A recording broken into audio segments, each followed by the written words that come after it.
जय हो। सब संतन की जय हो। सप्त हरि भक्तन की जय हो। समस्त ब्रजवासीन की जय हो। अनंत बलवंत श्री हनुमान जी महाराज की जय। राजा रामचंद्र भगवान की जय। जय जय श्री राम जय जय श्री राधे। जय जय श्री राम द्वारिकाधीश की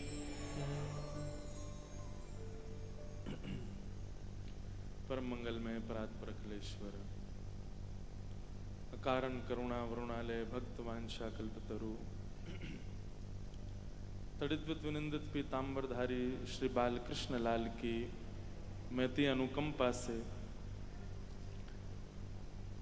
राजस्थान जोधपुर के सूरसागर बड़ा राम द्वारा के इस पावन प्रांगण में हम सब लोगों पर कृपा कर रहे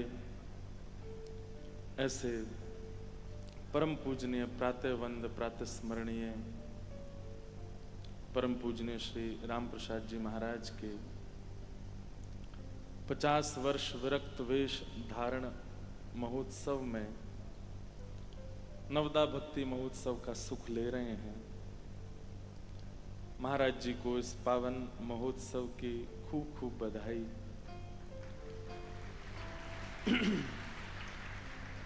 अवसर मिला दास को आपके इस मंगल उत्सव में अपनी वाणी की बधाई देने का और इन सब कारणों के सूत्रधार बनते हैं हमारे परम पूजनीय गोवत श्री राधा कृष्ण जी महाराज। देखो, मित्र वही अच्छा जो आपको हरि से निकट ले जाए, जो हरिजनों के निकट ले जाए। पत्नी वो श्रेष्ठ जो हरि के समीप ले जाए। बालक वो श्रेष्ठ जिनके कारण वृंदावन की प्राप्ति हो। संबंध वही श्रेष्ठ है जिस संबंध से आप हरि और हरिजनों के समीप पहुंच जाओ। जिन संबंधों से संसार प्रिय लगता है, जिन संबंधों से संसार की प्राप्ति होती है, वो संबंध प्रिय नहीं है। हमारा सौभाग्य है, पता नहीं हमारे पूर्व जन्म के ऐसे कोई कर्म होंगे अच्छे जो हमें ऐसे अग्रज भ्राता, ऐसे मित्र, ऐसे महाराज जी प्राप्त हुए जो हमें हमेशा संतों के समीप ले जाते हैं, महापुरुषों की सन्निधि में ले जाते हैं। ऐसे हमारे पूज्य गोवत्स महाराज जी को बारंबार प्रणाम, धन्यवाद कि उनकी कृपा से हमको जोधपुर आना मिल जाता है, यहाँ आने का सौभाग्य प्राप्त होता है। पहली बार भी जब जोधपुर आए थे तब भी हमारे पूज्य श्री महाराज जी का, बाप जी महाराज का उत्सव था। और ऐसा उत्सव जो जो साक्षी बने उस उत्सव के, वो सब भाग्यशाली हैं। भक्ति रस महोत्सव गांधी मैदान में हुआ। महाप्रभु जगन्नाथ जी पधारे जोधपुर और ऐसा उत्सव 51 दिन का उत्सव। कभी कभी मन में विचार करते हैं 51 दिन की शादी होती तो क्या होता। महाराज घर वाले पागल हो जाते। पिताजी तो 10 बार सोचते ब्याह करने से पहले बालकों का। 51 दिन का ब्याह, 3 दिन का ब्याह होता, उसी में ही लोगों को 3 दिन बाद फिर लोग बाग मसाज करवाते हैं, अपने हाथ पांव दबाते हैं, उसमें बढ़िया 3 दिन की 4 दिन की छुट्टी पर चले जाते हैं रिलैक्स करने के लिए। क्यों, वो थक गए। कहाँ थे? बोले ब्याह में थे। कितने दिन का था? 3 दिन का। आप उस समय अपने छाती ठोक के कहा करो 51 दिन का उत्सव मनाया था हमने जोधपुर में। हमारे बाप जी महाराज के सानिध्य में, बड़ा राम द्वारा के पूज्य महाराज जी के, बड़े महाराज जी के 250 वर्ष पूर्ति महोत्सव, 250 वर्ष उनको आए हुए थे। उस उपलक्ष्य में 51 दिन का उत्सव मनाया। वो तो संभवतः हमारे पूज्य गोवत्स महाराज जी भी व्यस्त रहे होंगे और हमारे पूज्य बाबू जी महाराज भी थोड़े हो सकता है पहले विचार नहीं कर पाए होंगे, नहीं तो ये नवदा भक्ति उत्सव भी कम से कम 90 दिन का तो होता। वो तो निश्चित ही आप दोनों को अवकाश नहीं मिला होगा साथ में बैठने का, नहीं तो 90 दिन से कम का उत्सव तो होना नहीं था। लेकिन आप भी व्यस्त थे, बाबू जी महाराज ने भी शायद हो सकता है विलंब से विचार किया हो उत्सव का, इसलिए 9 ही दिन का ही हो रहा है। और ये सामर्थ्य भी ठाकुर जी देते हैं।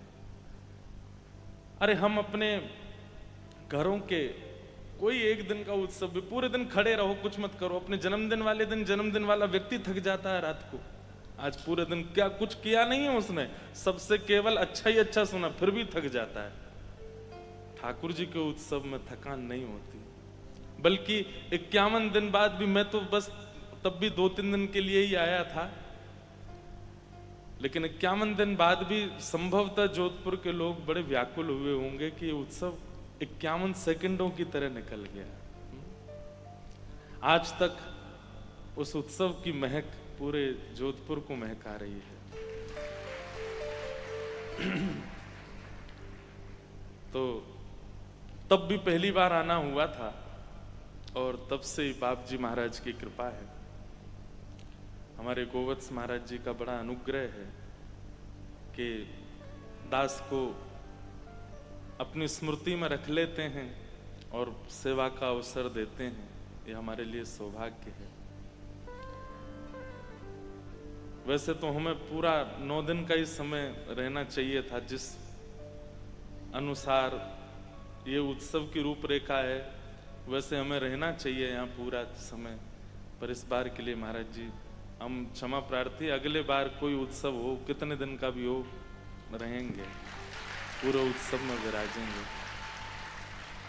कल रात्रि क्या सुंदर ठाकुर जी का नौका विहार उत्सव हुआ। आप लोग पता नहीं किस किस को देखे होंगे, ठाकुर जी को ही देख रहे थे, पर हमारी दृष्टि तो देख रही थी कि हमारे प्यारे गिरधर लाल जी तो एक टक श्री राधा गोपाल प्रभु को देख रहे थे। और वहाँ सामने से कई लोग मुझे संकेत कर रहे थे, बोले आज लाला बहुत जोर से मुस्कुरा रहे हैं, आज ठाकुर जी बड़े प्रसन्न हैं, क्योंकि परस्पर अपने ही स्वरूप को देख रहे हैं। पहली बार मिलन हुआ, नहीं तो राधा गोपाल प्रभु के लाल जी और हमारे लाल जी के लाल जी हम तो मिलते रहते हैं, पर हमारे ठाकुर जी कहते होंगे हमें कभी मिलवाओ, लेकिन ऐसे थोड़ी ही मिलवाएंगे हमारी आपकी तरह। भाई किसी विशिष्ट से मिलने के लिए लोग रेस्टोरेंट बुक करते हैं, टेबल बुक करते हैं, वहां पर बढ़िया भोजन जहां अच्छा बनता है वहां जाते हैं।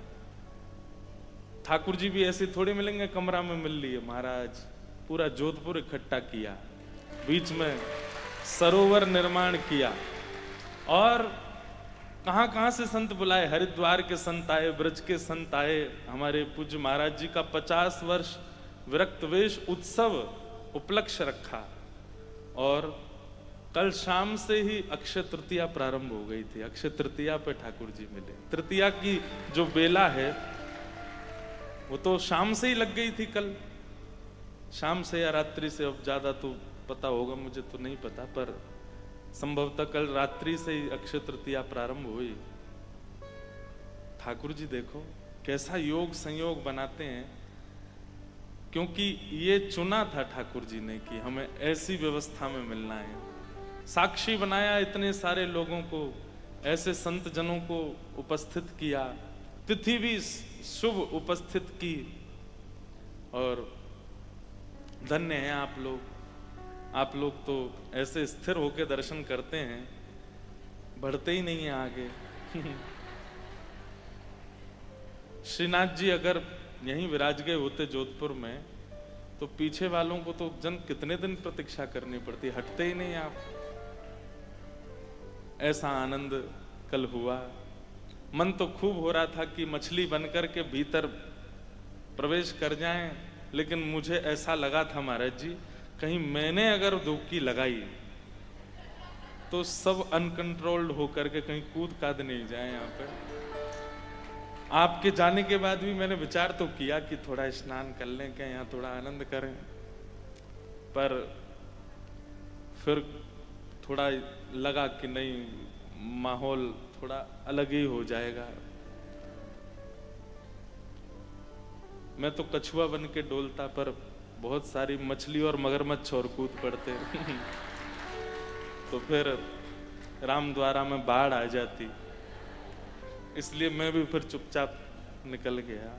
लेकिन ऐसी सुंदर स्मृति ठाकुर जी की, इतना सुख लग रहा था। नौका विहार की एक बहुत सुंदर कथा हम सुनाते हैं, कथा में लीला सुनाते हैं, पर आज तो अपना क्रम पूरा करेंगे। आज अक्षय तृतीया है, आप सबको अक्षय तृतीया महोत्सव की बधाई हो, खूब खूब शुभकामनाएं, खूब खूब बधाई है। खूब सुंदर घर जाकर के, वैसे तो करके आए होंगे कुछ लोग, ठाकुर जी को सुंदर चंदन पधराना। आज से ठाकुर जी को उष्ण काल की सेवा का नियम शुरू हो जाता है। ठाकुर जी बढ़िया चंदन धारण करते हैं। हमारे ब्रज में तो कई ठाकुर चंदन की ही पोशाक पहनेंगे, पूरे अंग पे ठाकुर जी चंदन धारण करते हैं। ठाकुर जी को कोई भी वस्तु पधराने का अभिप्राय क्या होता है? जगत कल्याण, कि हे नाथ, हम पूरे विश्व की सेवा तो नहीं कर सकते, पर पूरा विश्व आपके भीतर विराजमान है, इसीलिए हम आपको ही चंदन पधरा रहे हैं, ताकि पूरे विश्व को आप शीतलता प्रदान कर दो। हम ठाकुर जी को चंदन देते हैं, ठाकुर जी को 56 भोग पधराते हैं। हे नाथ, आप आरोग लो, इस जग में कोई भूखा ना रहे। आप आरोग लेंगे तो सब लोगों को अन्न प्राप्त हो जाएगा। हमारे वृंदावन में ठाकुर जी को फूल बंगला धराते हैं। बिहारी जी में राधा, क्या अद्भुत फूल बंगला, 3 किलोमीटर दूर से सुगंधी आने लगती है पुष्पों की। क्यों पधराते हैं ठाकुर जी को? कि ठाकुर जी, आप ऐसे शीतल कुंज में विराजमान होकर के कृपा करना, जिन जिन पर आपकी दृष्टि पड़े उन सबको ऐसी शीतलता आप प्रदान कर देना। हम ठाकुर जी को निवेदित करके एक प्रकार से वृक्ष की जड़ में जल डाल रहे हैं, सारे पत्ते और डालें अपने आप उसी से सिंचित हो जाती। तो आज अक्षय तृतीया, और ऐसा हमारे आज बिहारी जी के चरण दर्शन हो रहे होंगे वृंदावन में। साल में एक ही बार होते हैं ठाकुर जी के चरण दर्शन। इसके पीछे भी बड़ी सुंदर लीला हमारे ब्रज में बताते हैं कि जो ठाकुर जी के चरण देख लेता है उसको नरक नहीं जाना पड़ता, उसको नरक के दर्शन नहीं करने पड़ते। तो एक दिन यमुना जी ठाकुर जी से बोली कि हमारे भैया आपसे मिलने आए हैं, मतलब ठाकुर जी के साले साहब। कौन है ठाकुर जी के साले? यमराज।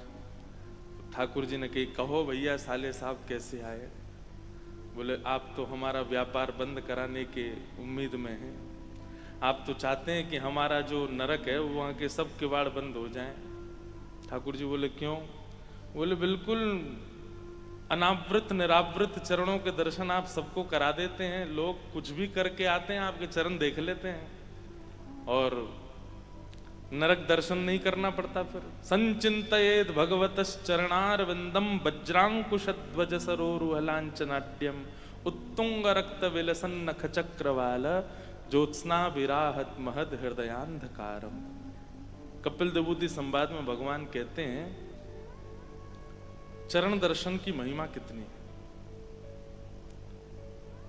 तब यमुना जी और श्री यमराज जी के सुख के लिए ठाकुर जी ने चरण दर्शन एक ही दिन, अक्षय तृतीया के दिन। लेकिन हमारे ठाकुर जी बड़े चतुर हैं, ऐसी तिथि चुनी है चरण दर्शन कराने की, एक बार देख लो अक्षय हो जाता है। आज अक्षय तृतीया है, आज अगर आपने ठाकुर जी के, बिहारी जी के चरण देख लिए तो 365 दिन के दर्शन हो जाएंगे एक साथ ही, अक्षय हो जाता है। आज जो करो सब अक्षय हो जाता। अक्षय मतलब जिसका क्षय नहीं हो सकता, जिसका नाश नहीं हो सकता। आप चाहे उसके बाद में अपना व्यवहार स्वभाव पाप युक्त कर लीजिए, लेकिन आज के दिन जो किया गया है उसका क्षय कोई पाप नहीं कर सकता। इसलिए अक्षय तृतीया ठाकुर जी ने आज का दिन चुना अपने चरण दर्शन का, कि अगर आज हमारे दर्शन, तो ठाकुर जी बोले एक दिन चरण दर्शन कराएंगे, तो यमराज जी बड़े खुश हो गए। लेकिन फिर भी यमराज जी के यमलोक में भीड़ नहीं हुई। यमराज जी बोले अब तो एक ही दिन दर्शन करा रहे हैं बिहारी जी, फिर क्यों भीड़ नहीं हो रही? तब पता किया कौन सी तिथि को करा रहे हैं, बोले अक्षय तृतीया को करा रहे हैं। इस दिन करने से अक्षय हो जाता है, इतना इतना गुना फल मिलता है कि एक जीवन में अगर एक बार चरण दर्शन कर लो, जीवन भर ना करे तो भी उसका कोई बाल बाका नहीं कर सकता, उसको एक ही बार में संपूर्ण जीवन का फल प्राप्त हो जाता है। ठाकुर जी बड़े दयालु हैं, बड़े करुणा निधान है, इसलिए आज का दिन चुना ठाकुर जी। आज के दिन दान का बड़ा विधान है। लोग कहते हैं कि आज दान करने से अक्षय होता है, धन पवित्र होता है, आदि आदि पवित्र। हम ऐसा एक भाव रखते हैं कि दान करने से अगर आज अक्षय होता है तो ऐसी वस्तु का दान कीजिए जिसके अक्षय होने से भगवत प्राप्ति हो। जैसे आज जो आगे आवे, जो सामने पड़ जाए आपके, उसको भगवान नाम का दान करो। किस लिए? कि नाम अक्षय हो जाए। आपके सामने जो आवे उसको प्रेम का दान करो ताकि आपका प्रेम अक्षय हो जाए। धन अक्षय करने से, स्वर्ण अक्षय करने से, चांदी अक्षय करने से कोई लाभ नहीं है, सब रह जाएगा यहीं पर। लेकिन हरि नाम साथ जाएगा। हरि नाम से तेरा काम बनेगा, हरि नाम से तेरा काम बनेगा, हरि नाम ही तेरे साथ चले।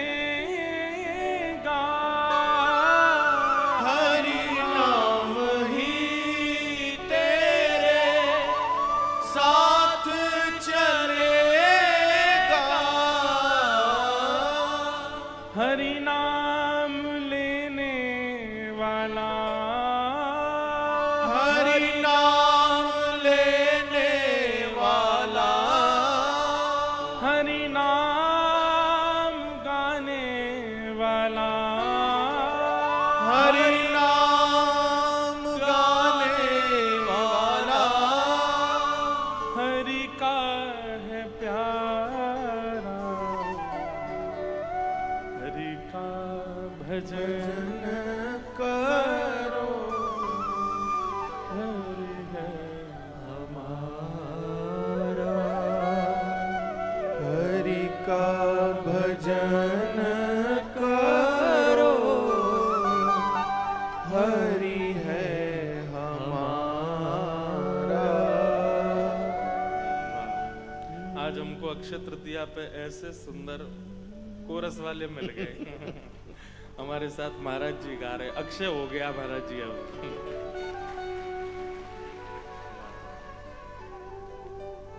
सौभाग्य है ऐसे महापुरुष जिनसे सदैव सीखा है, जिनसे सीखने को मिलता है। वो सन्मुख बैठ करके आपको सुन रहे हैं, आपको देख के प्रसन्न हो रहे हैं, इससे बड़ी कमाई और जीवन की कुछ नहीं हो सकती।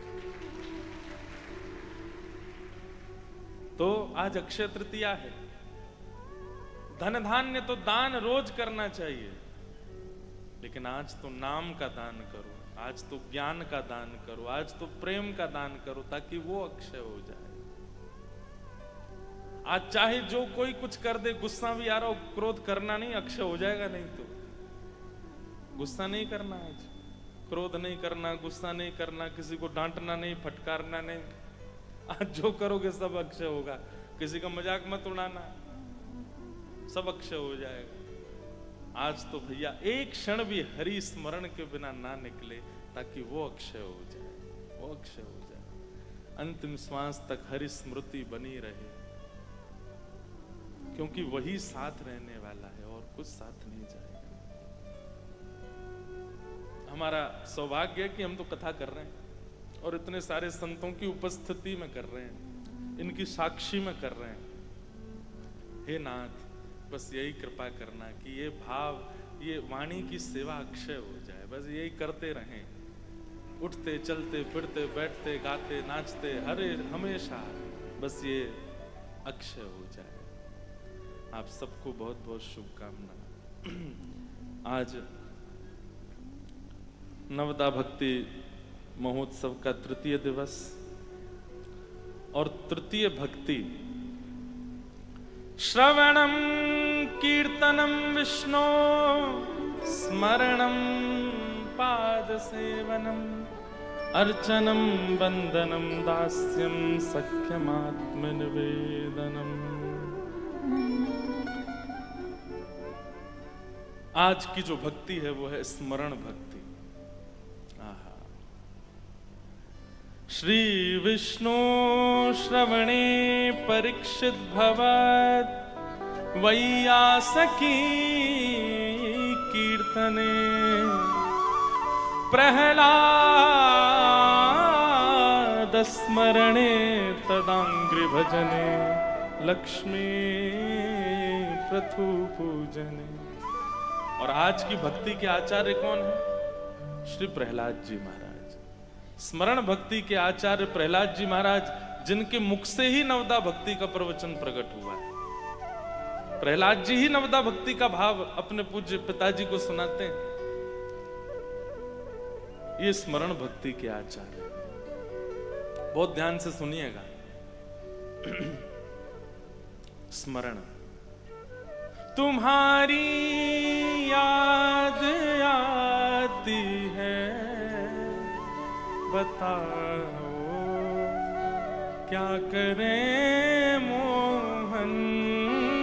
तुम्हारी याद आती है, बताओ क्या करे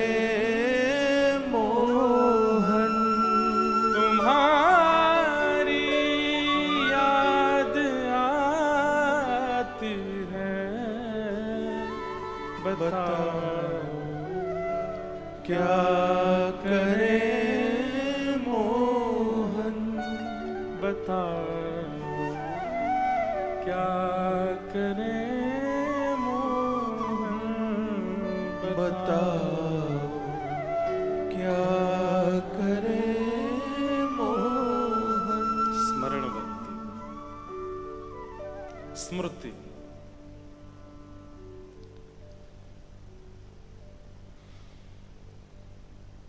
नवदा भक्ति में कुछ भक्ति ऐसी हैं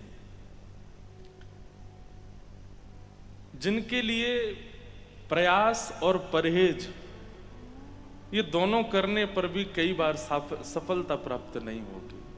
और उनमें से एक भक्ति है स्मरण भक्ति। परहेज भी हम बता देंगे, प्रयास भी आप कर लेना, लेकिन ये तो उनकी इच्छा से ही हो सकता है।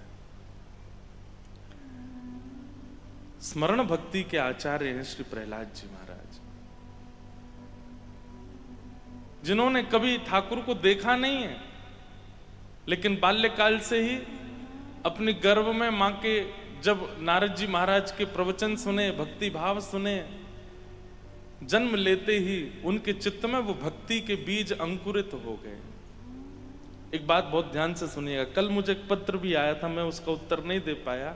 उसमें लिखा था हमारे घर में मांस भी बनता है, हमारे माता पिता विपरीत हैं, ऐसा है, सब कुछ है। महाराज जी आप बताओ कैसे भजन बने।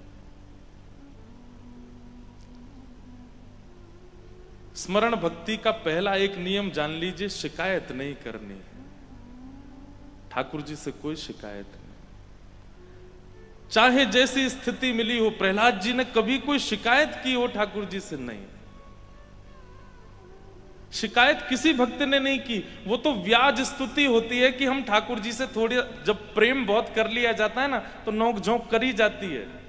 अगर भक्तिमती मीराबाई का कोई ऐसा पद है जहां वो ठाकुर जी से लड़ रही हैं या शिकायत कर रही हैं, तो इसका मतलब उन्होंने पहले बहुत प्रेम किया है ठाकुर जी से। इसलिए प्रेम की एक चरम स्थिति आती है तो शिकायत नहीं, थोड़ा सा प्रेमी के साथ में थोड़ी नोक झोंक हो जाती है और वो प्रेम का स्वरूप है। पर प्रहलाद जी ने कुछ शिकायत नहीं की। हे नाथ, मैं कैसे आपको भज सकता हूं? मैं तो राक्षस हूं, मैं आपको कैसे भज सकता हूं? मेरे पिता ही विपरीत हैं, मेरे भाई विपरीत हैं, मेरा परिवार विपरीत है। प्रहलाद जी के संपूर्ण कुल खानदान में एक भी ऐसा नहीं है जिसके बगल में बैठ करके प्रहलाद जी कीर्तन कर ले। ऐसी प्रतिकूल अवस्था, ऐसी प्रतिकूल व्यवस्था, लेकिन प्रहलाद जी ने फिर भी अपना भजन नहीं छोड़ा। कभी कभी हम लोग उन पे बहुत तरस आ जाता है हमको कि अरे बताओ, इनका तो ऐसा सब परिवार कुल है, फिर भी ये भजन नहीं छोड़ते, कथा सुनना नहीं छोड़ते। श्री प्रहलाद जी महाराज को देखिए ना, कभी कोई शिकायत नहीं की उन्होंने। विपरीत अवस्था, मैं कहा करता हूं, नाविक वो अच्छा नहीं जो अनुकूल धारा में नाव चला दे, नाविक तो वो अच्छा जो प्रतिकूल धारा में नाव को संभाल ले। और श्री प्रहलाद जी उस भक्ति में। अब देखो, प्रहलाद जी से एक दो चीजें सीखिए।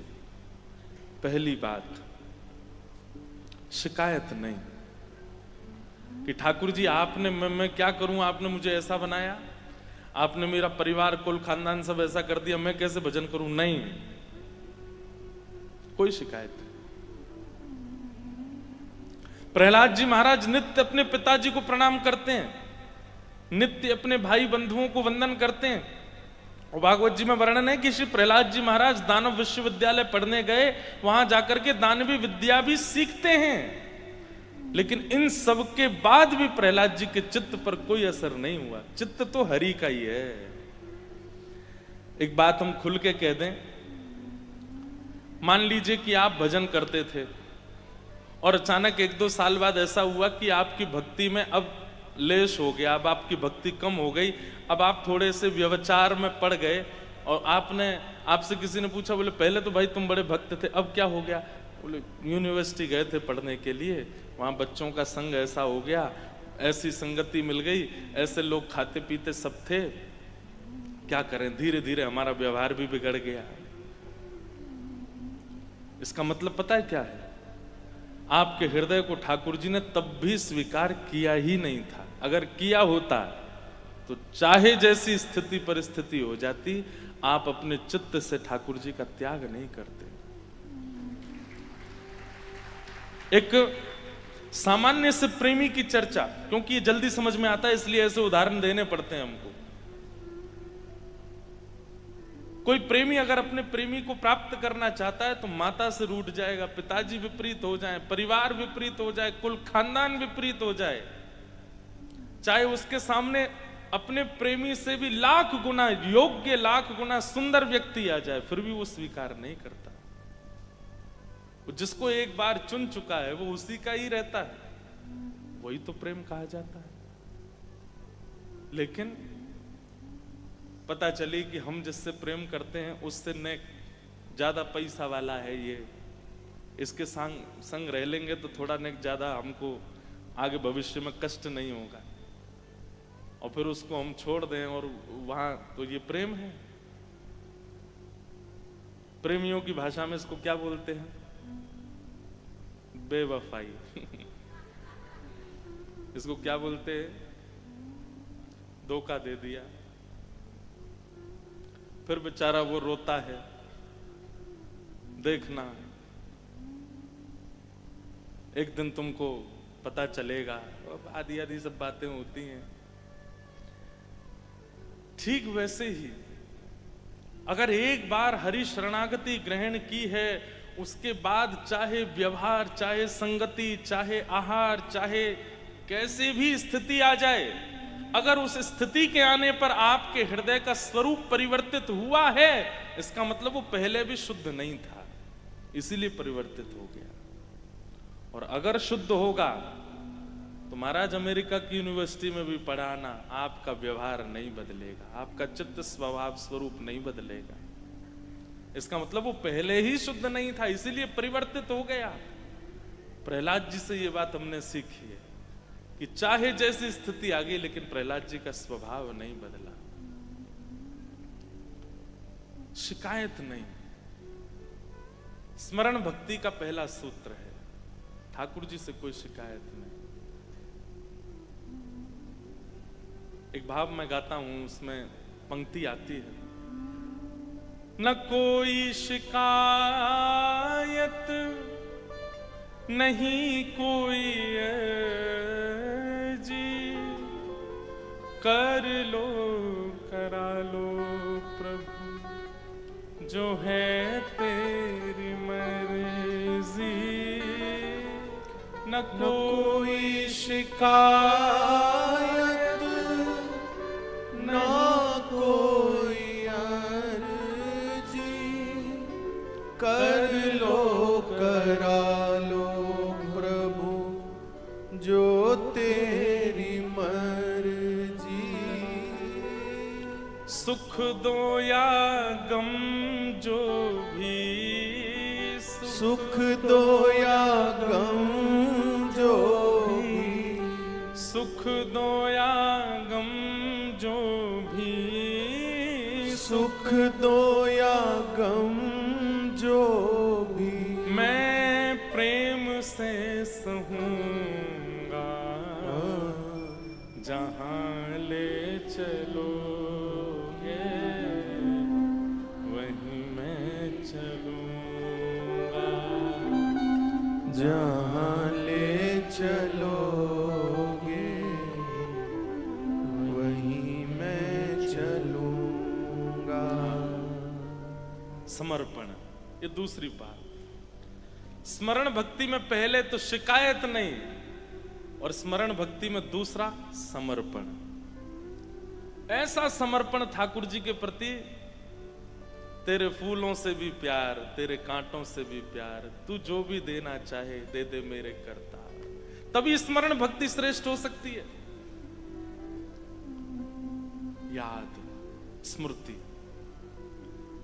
महाभारत युद्ध जब मध्यस्थ ठाकुर जी ने गीता का ज्ञान दिया, तब अर्जुन को 18 अध्याय सुनाते हुए ठाकुर जी अंत में पूछते हैं, अर्जुन अब तुम्हारी स्थिति कैसी है? तब अर्जुन कहते हैं, नष्टप मोह स्मृतिर लब्धा, मेरा मोह नष्ट हो गया, मुझे स्मृति प्राप्त हो गई। स्मृति माने स्मरण, याद। स्मृति भी एक भक्ति है। एक बात बहुत ध्यान से सुनो, सब लोग इधर देखो। आप लोग नित्य नाम जप करते हैं, आप लोग नित्य तिलक लगाते हैं, नित्य अपने ठाकुर जी की सेवा करते हैं। अब एक चीज हमारी सुनो, सब अपने क्रम कीजिए जो आपके क्रम हैं, उसके बाद नेत्र बंद करके बैठिए। जब आप वृंदावन गए थे उस स्मृति को पुनः दोहराइए।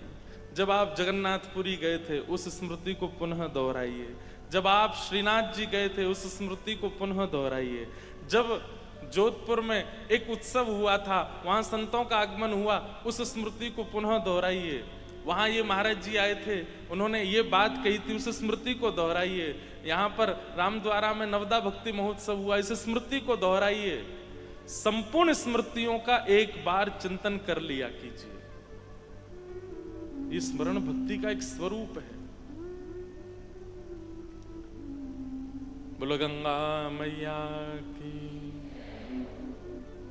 परम पूजनीय प्रातः स्मरणीय हमारे भगवत धाम वाले पूज्य बड़े महाराज जी स्वामी श्री विवेकानंद जी महाराज एवं छोटे महाराज जी परम पूजनीय स्वामी श्री रविंद्रानंद जी महाराज पधारे। आपके चरणों में बारंबार प्रणाम। स्मृति, व्यक्ति स्मृति रखता है विवाह की, व्यक्ति स्मृति रखता है अपने पुत्र के पैदा होने की, व्यक्ति स्मृति रखता है सब चीजों की। जब जब अवसर मिले, एकांत होते हैं, तो स्मरण किया कीजिए कि कब प्रथम मिलन हुआ था ठाकुर जी से, कब प्रथम वृंदावन दर्शन हुआ था, अंतिम बार जब वृंदावन गए थे तब कैसी सुगंधी थी, कैसी पवन थी, कैसी वायु थी, कैसे कैसे लोग मिले, कैसे दर्शन हुए, ये सारी अपनी स्मृति में रखिए। इन सब से स्मरण भक्ति पुष्ट होती है। स्मरण भक्ति में पुष्टि आती है। हम लोग याद रखते हैं पर उसका नित्य चिंतन नहीं करते, नित्य स्तवन नहीं करते, नित्य स्तवन नहीं होता। लिख लीजिएगा, अपनी भगवत दर्शन और धाम दर्शन और संत दर्शन की जो स्थिति है उसका नित्य चिंतन करो, नित्य स्मरण करो, नित्य याद करो। जब हुआ था उत्सव तो ऐसा हुआ था, तब ये हुआ था। कल जब हम नौका विहार कर रहे थे तो आपके तन को, पंच इंद्रियों को, आंख, नाक, कान, जीव और त्वचा, इनको जो जो अनुभव हुआ वो सब आपकी स्मृति में आना चाहिए। और स्मृति में आते एक दिन ऐसा आएगा कि आपकी स्मृति में जैसे चिंतन आप करोगे वो घटना आपके तन के साथ घटने लगेगी। बहुत ध्यान से सुनिएगा, ये बहुत अच्छा सूत्र हम दे रहे हैं आपको। नित्य अपनी सद स्मृतियों को चिंतन किया कीजिए। हमने सुना है श्री रैदास जी महाराज, रैदास जी के चरित्र में ऐसा भाव आता है महाराज जी कि जब उनको ठाकुर जी प्राप्त हो गए और उनकी सेवा करते थे तो रैदास जी खूब भ्रमण करते थे, सब जगह धाम जाते थे, सब जगह दर्शन करते थे। ठाकुर कभी बद्रीनाथ गए, कभी द्वारिका गए, तो तीर्थों में ही भ्रमण करते रहते थे। लेकिन जब से उनके ठाकुर जी की सेवा विराजमान हुई घर में तो सब जगह ठाकुर जी को ले जाना संभव नहीं हो पाता, प्रसाद और शुद्धि की व्यवस्था नहीं हो पाती थी।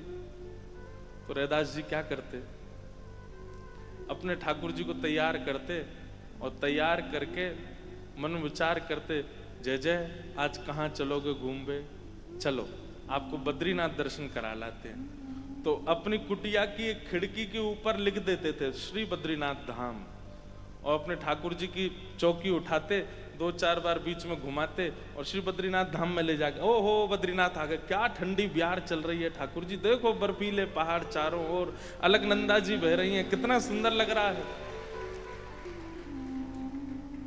आज पूरे दिन बद्रीनाथ में विराजे। उस दिन सामग्री भी वो बनती थी जो शीतकाल में पाई जाती है, शीतकाल की सामग्री, ठंडी सामग्री नहीं। स्वेटर पहन करके घूम रहे हैं, शॉल ओढ़ रखी है, ठाकुर जी को भी शॉल पहना रखी। जेठ के महीना में भीषण गर्मी है बाहर कुटिया के, लेकिन भीतर तो महाराज उनका बद्री। और इसका ऐसा उनके साथ में प्रभाव होता था, कभी कभी भयंकर ग्रीष्म ऋतु में गांव के लोगों को सर्दी लगने लगती, कांपने लग जाते। बोले क्या करें, बोले जून जुलाई का महीना, जेठ का महीना चल रहा है, इतनी सर्दी क्यों। जरूर रैदास जी अपने ठाकुर जी को केदारनाथ ले गए होंगे आज, इसलिए पूरे गांव में सर्दी आ गई है आज। उनके ठाकुर जी की जहां स्थिति होती थी वैसी स्थिति पूरे गांव की होने लग जाती थी। हम कह रहे हैं गांव की तो नहीं होगी, लेकिन अगर कोई एक भक्त जोधपुर में ऐसा हो जाए, सब उसके घर के बाहर, भैया आज तू एक काम कर, बद्रीनाथ का चिंतन कर ले, बहुत गर्मी पड़ रही है बाहर, पूरे जोधपुर में लेकर हवा तो चल जाए।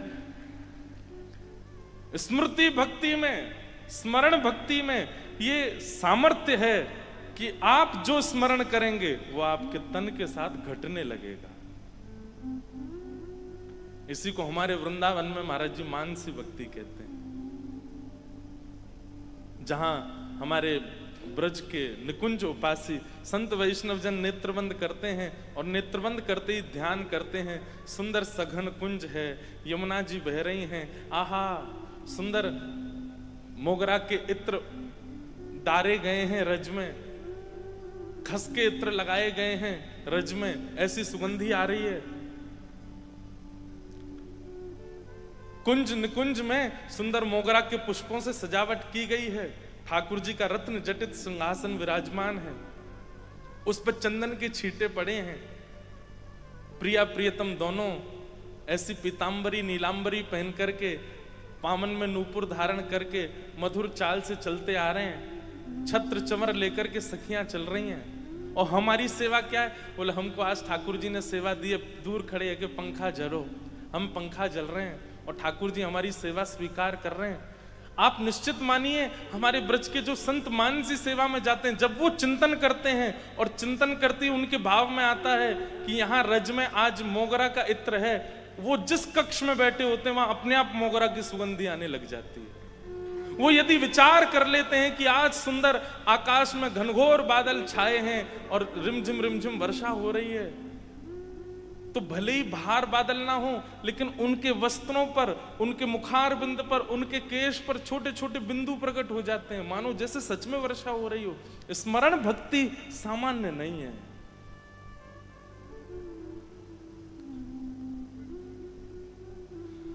ऐसी स्मरण भक्ति हमारे श्री राधा वल्लभ लाल जी को जिन्होंने प्रकट किया, श्री हितरवंश महाप्रभु,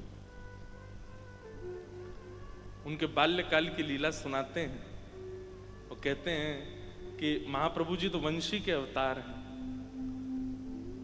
तो जब आपके पूज्य पिताजी महाराज अपने ठाकुर की सेवा करते थे तो छोटे से श्री महाप्रभु जी, हितरवंश महाप्रभु, दूर खड़े होकर के देखते थे।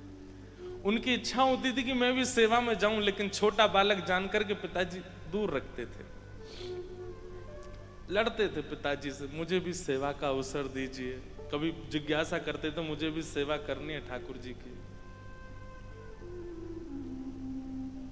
तो उनके पिताजी दूर की सेवा देते थे, समीप की सेवा नहीं। दूर की सेवा कैसे? बोले तुम पंखा जला करो दूर खड़े होकर के ठाकुर जी को।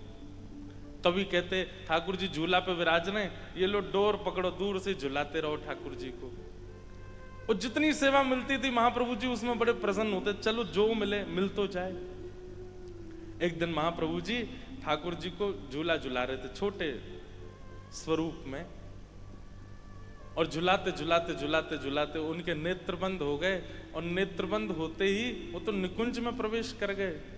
और निकुंज में एक सखी रूप, वंशी अली का रूप धारण कर लिया।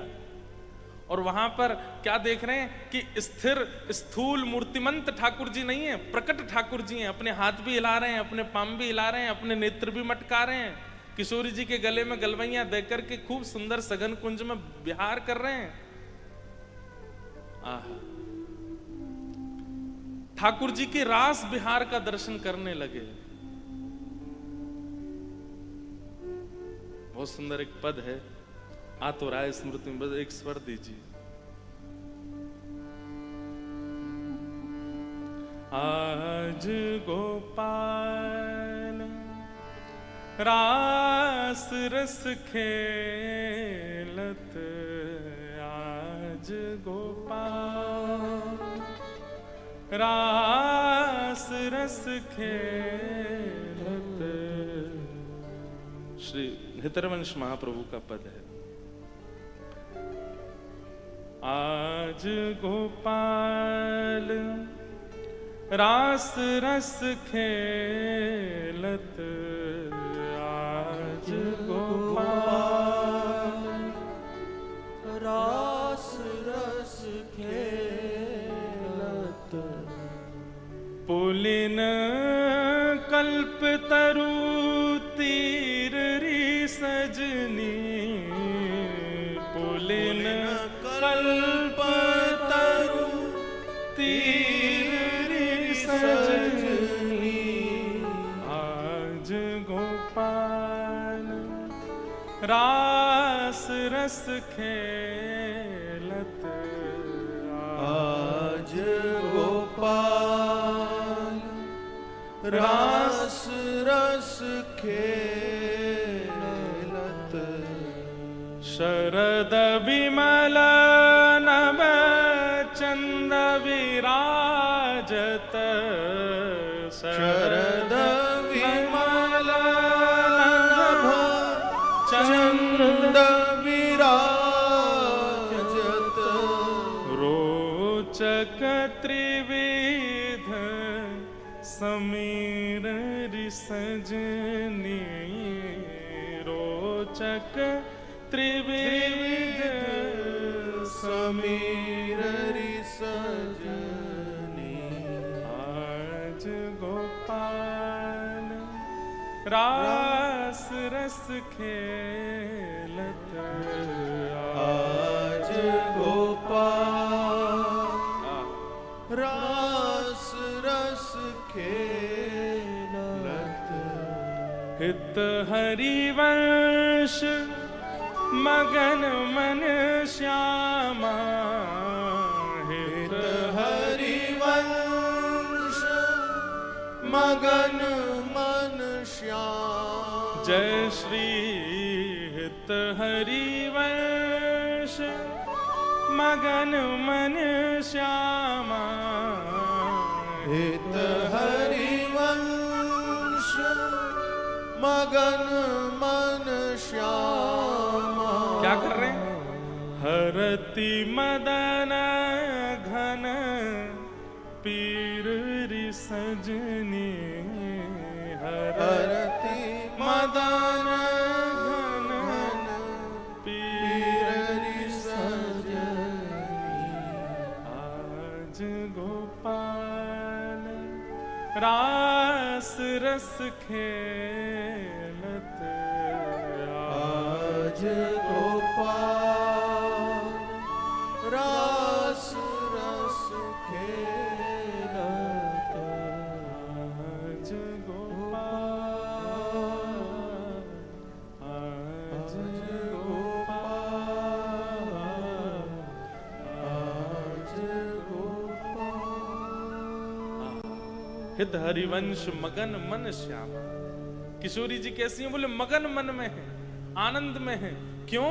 ठाकुर जी कर क्या रहे हैं? बोले हरत मदन घन पीर रि सजने। सबके चित्त के काम पीड़ा का नाश कर रहे हैं ठाकुर जी अपने नृत्य के द्वारा। अरे भाई, कोई सुंदर श्रृंगार करके आवे, वस्त्र आवरण धारण करके आवे, उसके प्रति इच्छा प्रकट करते हैं। पर ठाकुर जी तो ऐसा नृत्य करते हैं रास में कि उनके रूप लावण्य को देख करके चित्त में जो काम पीड़ा है वो भी नष्ट हो जाती है। ऐसे ठाकुर जी यमुना तट पर रास कर रहे हैं। अब ये क्या है? प्रत्यक्ष में तो हितवंश महाप्रभु झूला झूला रहे हैं ठाकुर जी को, लेकिन नेत्रबंद हो गए और मन से स्मृति किसकी कर रहे हैं कि ठाकुर जी तो रास विहार कर रहे हैं और मैं भी एक वंशी अली गोपी हूं, ठाकुर जी के साथ रास कर रही हूं। स्थिति ऐसे होने लगी कि झूला झुलाते झुलाते श्री महाप्रभु जी को प्रश्वेत के बिंदु प्रकट होने लगे, क्योंकि नृत्य कर रहे हैं तो नृत्य में पसीने आ रहे हैं। हाथ से डोर छूट गई ठाकुर जी की, बस हाथ धीमे धीमे चल रहा है, डोर छूट चुकी है। अब इतनी सुंदर लीला है महाराज। अप्रत्यक्ष मानसी भाव में, स्मृति भक्ति में तो ठाकुर जी रास कर रहे हैं, लेकिन प्रत्यक्ष में सामने ठाकुर जी झूला झूल रहे हैं। सावन को महीना है और सावन में ठाकुर जी झूला काहे को झूले? क्योंकि सावन में हवा नहीं चलती, घनघोर बादल छा जाते हैं तो उमस जैसी होती है, इसलिए सखियां झूला झुलाती हैं ताकि ठाकुर जी को हवा लगे, ठाकुर जी को सुख मिले। सामने झूला पे बैठे हुए ठाकुर जी किशोरी जी तो कहने लगे, हे श्री जी, हे श्यामाजू, मुझको तो बड़ी गर्मी लग रही है, ये हरिवंश बालक तो झुला ही रहे हो। किशोरी जी बोली, पता ना है, वो तो रास की भूमिका में चलोगे और रास को स्मरण कर रहे हो। देखो रास कर रहे हो, आपके हाथ पकड़ करके झूम रहे हो, वो तो स्मृति भाव में चलोगे और स्मरण भक्ति में चलोगे। अब हमारी सेवा कैसे होगी? ठाकुर जी बोले, मुझको तो गर्मी लग रही, मैं क्या करूं? किशोरी जी बोली, अब कछु तो करो, गर्मी तो मुझको भी लग रही है। सो इतने में प्रत्यक्ष ठाकुर जी जिनकी सेवा होती थी वे सचल हो गए और सचल होकर के अपने झूला से नीचे पाम लटका लिए और अपने पैर के अंगूठा से टेक दे दे करके झूला झुला रहे हैं, अपने आप को स्वयं ही झुला रहे हैं। क्योंकि किशोरी जी को भी श्रम है, क्योंकि हरिवंश बालक तो स्मृति स्मरण भक्ति में चलोगे हो। यहां ठाकुर जी पैर से टेक दे दे करके झूला आगे पीछे कर रहे। किशोरी जी तो बड़ी प्रसन्न, हाँ अब ने एक सांस आई, अब ने एक हवा लगी, लेकिन ठाकुर जी तो और थक गए। पहले ही पसीना आ रहा और ने पामन ते जोर जोर ते झुलाने लगे तो और थकान है गई। सो ठाकुर जी ने कहा कि अपनी पीताम्बरी के सब्र छोड़ जो बांधवे के हूं में वो सब खोल लिए और पीताम्बरी उतार करके अपनी माला वाला उतार करके सब धर दें। बोले मुझे तो बड़ी गर्मी लग रही है, कहा करूं? ठाकुर जी जोर जोर से झूला झूलाने, इतने में ही महाप्रभु जी के पिताजी आ गए भीतर। और जैसे ही पिताजी का आगमन हुआ, ठाकुर जी दौड़ करके बिना अपनी पोशाक धारण किए यूं जाकर खड़े हो गए। पिताजी ने आकर के जब देखा तो क्या देख रहे हैं कि हरवंश बालक केवल अपने हाथ को चला रहे हो, हाथ से डोर छूट गई है, लेकिन झूला अपने आप चल रहा है। और ठाकुर जी अपनी पीतांबरी आदि उतार करके और बिल्कुल अपने स्वरूप में खड़े हैं। लेकिन वो इस भेद को पहचान नहीं पाए कि हुआ क्या था यहाँ पर। ये झूला अपने आप चल कैसे रहा है। स्मरण भक्ति। स्मरण भक्ति में आपका तन कहीं भी हो सकता है। स्मरण भक्ति में आपके आसपास का व्यवहार कैसा भी हो सकता है। स्मरण भक्ति में आपके आसपास के लोग विचित्र हो सकते हैं, परंतु आपकी स्मरण भक्ति में यदि ताकत होगी तो आप देह से चाहे जहां बैठे हो, हृदय से, आत्मा से, मन से आप वृंदावन पहुंच जाओगे और वहां पर लीला का अनुभव करने लगोगे। स्मरण भक्ति में इतनी शक्ति है, आप जोधपुर में बैठ करके केवल ध्यान लगा करके अनुभव कर सकते हैं कि आज श्रीनाथ जी ने कैसी पोशाक धारण की होगी, आज वृंदावन बिहारी लाल जी का कैसा बंगला मनोरथ हो रहा होगा, आज श्री राधारमण लाल जी में कैसी विशेष सेवा हो रही होगी। ये जोधपुर में बैठे बैठे आप स्मरण भक्ति से कर सकते हैं। ये कोई चमत्कार नहीं है बंधुओं, चमत्कार के रूप में इसको मत लीजिएगा। इसका अभिप्राय ऐसा है कि स्मरण भक्ति इतनी पुष्ट हो जाती है, फिर आप जो विचार करते हैं वैसा ही हो रहा होता है वहां पर। ये कोई चमत्कार नहीं है। आपने अगर विचार कर लिया कि आज राधा वल्लभ जी ने पीली पोशाक पहनी हो तो पीली ही पहनी होगी। स्मरण भक्ति इतनी तीव्र हो जाती है, फिर आपकी स्मृति में वही आता है जो है, उसके अलावा कुछ नहीं आएगा। पर इस स्मरण भक्ति को पुष्ट करना होगा, और इसकी पुष्टि के लिए शिकायत नहीं, इसकी पुष्टि के लिए पूर्ण समर्पण ठाकुर जी के प्रति, और इसकी पुष्टि के लिए नित्य, जिस प्रकार दवाई बेनागा ली जाती है वैसे नित्य दवाई औषधि के रूप में नित्य सत्संग हो, नित्य। और सत्संग में भी ठाकुर जी की लीला का चिंतन, लीला का स्तवन, कोई ब्रज लीला, कोई रास लीला, कोई भाव लीला, ठाकुर जी की लीलाओं का। और अगर सत्संग श्रवण में नहीं मिलता, ऐसा हो नहीं सकता, इतने आधुनिक यंत्र आप सबके पास, फोन है, रोज सत्संग मिले ना मिले ऐसा हो नहीं सकता। आप नित्य कर सकते हैं, नित्य सत्संग करना है।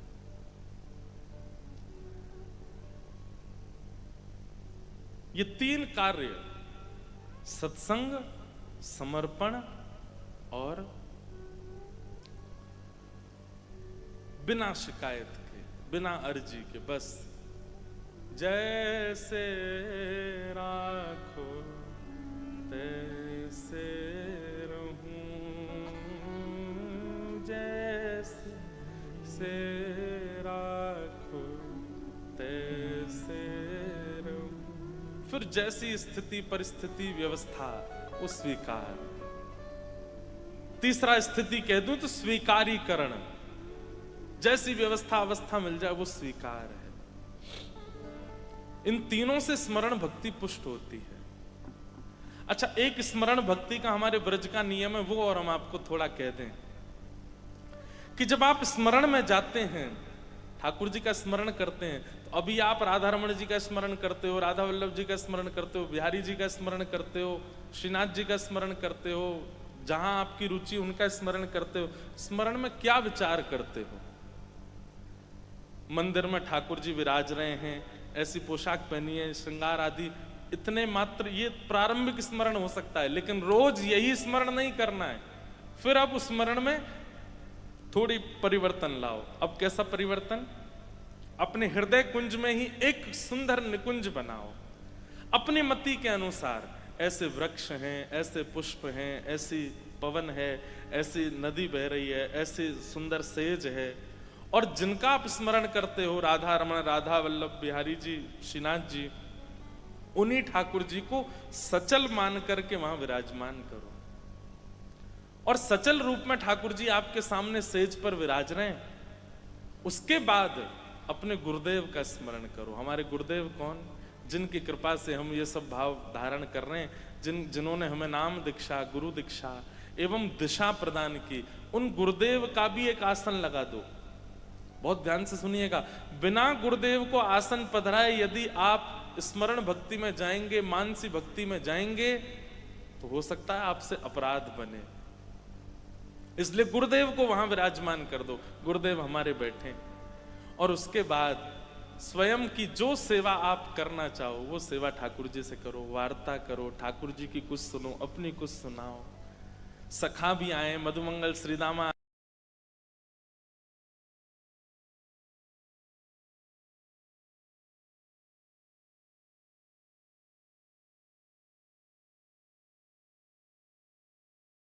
स्मरण में निकुंज सहित ठाकुर जी का स्मरण, परसों के स्मरण में गुरुदेव, निकुंज और श्री ठाकुर जी का स्मरण, उसके अगले दिन में फिर कोई अन्य व्यवस्था का स्मरण, फिर किसी पोशाक का स्मरण, फिर ठाकुर जी को कोई भोग पधराया गया उसका स्मरण। इस प्रकार अपनी स्मरण भक्ति में आगे बढ़ना है। एक दिन ऐसा आएगा कि आप स्मरण भक्ति में प्रवेश करेंगे और कितने घंटे बीत जाएंगे, कौन आकर के आपसे क्या कह गया, क्या बोल गया, आपसे क्या सुना गया, आपको पता भी नहीं चलेगा। आपके तन पर उसका प्रभाव होगा जो आप स्मरण कर रहे हो, जो आपकी स्मृति में चल रहा है। ये स्मरण भक्ति है। स्मरण भक्ति के लिए सबसे ज्यादा आवश्यक है नित्य लीलाओं का चिंतन, नित्य लीलाओं का श्रवण। अपनी आज ही कहीं जाकर के आप लोग कोई लीला चिंतन करने लगेंगे, क्षमा कीजिएगा, कुछ ऐसा चिंतन में आ जाएगा जो नहीं आना चाहिए था। इसलिए जल्दीबाजी मत कीजिएगा, पहले खूब रसिकों को सुनो, रसिकों के पद गाओ, रसिकों का ध्यान कर करके उनकी भावों को, उनकी लीलाओं का चिंतन करो। उसके बाद लंबा समय रसिकों को देने के बाद तब स्मरण भक्ति में प्रवेश करो। स्मरण करो, स्मरण करके जैसा आप चिंतन करोगे वैसा ठाकुर जी भाव प्रकट करेंगे। अब स्मरण भक्ति में परहेज क्या है?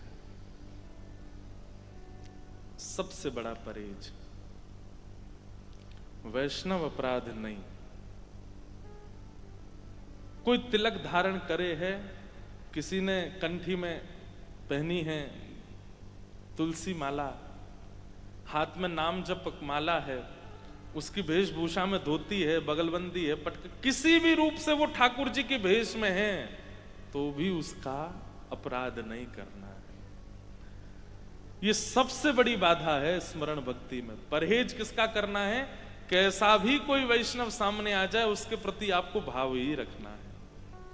हम कह रहे हैं कि वो आपके सामने ऐसा कुछ कर दे जो आप बर्दाश्त ही नहीं कर सकते, तो भी उसकी एक स्थिति ऐसी है, तिलक आदि कुछ भी उसने धारण किया। सीता जी को नहीं पता था कि रावण रूप बदल करके आया है, जानती थी। वो जगदम्बा है, पराम्बा है, वो सब जानती हैं। जो राम जी धनुष भंजन करने के बाद सीता जी की ओर चल रहे हैं तो पैरों में उनको पुष्प चुभ रहे हैं, ये तक अनुभव कर लेती हैं सीता जी। क्या उनको ये पता नहीं चला कि ये रावण है जो संत वेश धारण करके आया है? वे जानती थी, केवल इसलिए कुछ नहीं कहा और चल दी क्योंकि भेष संत का धारण किया है, वे भेष वैष्णव का धारण किया। भक्तमाल जी में तो कहा जाता है कि भैया भक्त भेष, वैष्णव भेषधारी चाहे जैसे हो फिर भी उनका सम्मान करो। स्मरण भक्ति में परहेज यही है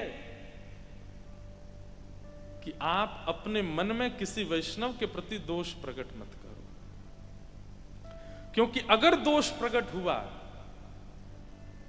तो दोष प्रकट होती स्मरण भक्ति से निकुंज आ जाएगी। स्मरण भक्ति में जैसा जैसा विचार करोगे सब आ जाएगा आपके स्मरण भक्ति में, ठाकुर जी नहीं आएंगे। अच्छा, इसमें एक बात आती है मन में कि कोई व्यक्ति अगर स्वभाव व्यवहार से उचित नहीं है, केवल पोशाक वैष्णवों की धारण करता है, तो उसके प्रति हम भाव रखते हैं। इससे तो ठाकुर जी को भी बुरा लगता होगा ना कि भाई वो केवल आडंबर कर रहा है फिर भी तुम उसके प्रति भाव रखते हो। ठाकुर जी पर निर्णय छोड़ दीजिए, ठाकुर जी निर्णय करेंगे उसका, आप निर्णय मत कीजिए कि वो उचित है कि नहीं है। आप तो उसके समीप जाओ, आप तो उसको वंदन करो, वैष्णव अपराध नहीं। हमारे वृंदावन में एक महापुरुष रोज चिंतन करते थे ठाकुर जी का, निकुंज का। एक दिन निकुंज का चिंतन कर रहे थे और निकुंज में उन्होंने क्या देखा कि किशोरी जी ठाकुर जी के साथ में वन में विहार कर रही थी, और तभी किशोरी जी की दृष्टि पड़ी, एक सुंदर फल लगा है, पुष्प लगे हैं एक वृक्ष के ऊपर, और किशोरी जी जाकर के उछल उछल करके वो पुष्प तोड़ने का प्रयास कर रही हैं, लेकिन नहीं पहुंच पा रही वहां तक। श्याम सुंदर दूर खड़े खड़े देख रहे थे। किशोरी जी बोली, देखते ही रहोगे दूर खड़े खड़े, यूं ना है कि नेक आए करके या कुछ नेक डाल को झुकाए दो, मैंने पुष्प ले लूं, फल ले लूं, बस दूर खड़े खड़े दतुइयां दिखा रहे हो अपनी। ठाकुर जी बोले, नहीं हम देख रहे कि नेकात तुम प्रयास करके देख लो श्यामाजू, फिर मैं आऊं। बोले मोते ना हेरो, आओ जल्दी, याकू दो मुंह को ये पुष्प चाहिए, अपने केशन में सजाऊंगी, और फल चाहिए पाऊंगी। ठाकुर जी बोले मैं आऊं। इतने में ठाकुर जी आए और ठाकुर जी ने डाल पकड़ करके नीचे झुकाए दे, लो श्यामाजू तोड़ लो पुष्प। किशोरी जी उसमें से पुष्प तोड़न लगी, फल जैसे तोड़न लगी तो फल इतना भारी है कि वो आ नहीं रहे हो, तो ठाकुर जी बोले ऐसे नहीं, डाल पकड़ करके फल तोड़ो। तो किशोरी जी ने भी डाल पकड़ी, जैसे ही फल तोड़न लगे इतने में ठाकुर जी ने अपने हाथ से डाल छोड़ दी और किशोरी जी ने कस के पकड़ रखी, तो जैसे ही डाल ऊपर गई किशोरी जी भी वाके संग में लटक गई ऐसे ऊपर थाड़ी है गई। ठाकुर जी बोले हाँ ऐसे ही रहो आप, ऐसे ही दिखता रहूंगा। अब ये लीला एक महापुरुष अपने स्मरण में चिंतन कर रहे थे, और जैसे ही ठाकुर जी ने वो डाल छोड़ी और किशोरी जी ऊपर गई, वो महापुरुष जोर जोर से हंसने लगे, अरे श्याम सुंदर तुम्हारी लीला अद्भुत है, अरे लाला जी कहा कर दियो, किशोरी जी हमारी बड़ी कोमल है, तुमने जी कहा कर दियो डाल पे लटक गई बेचारी, अरे जल्दी नीचे करो। अब वो जोर जोर से हंसे, हंसते हंसते नेत्रों से आंसू आवे।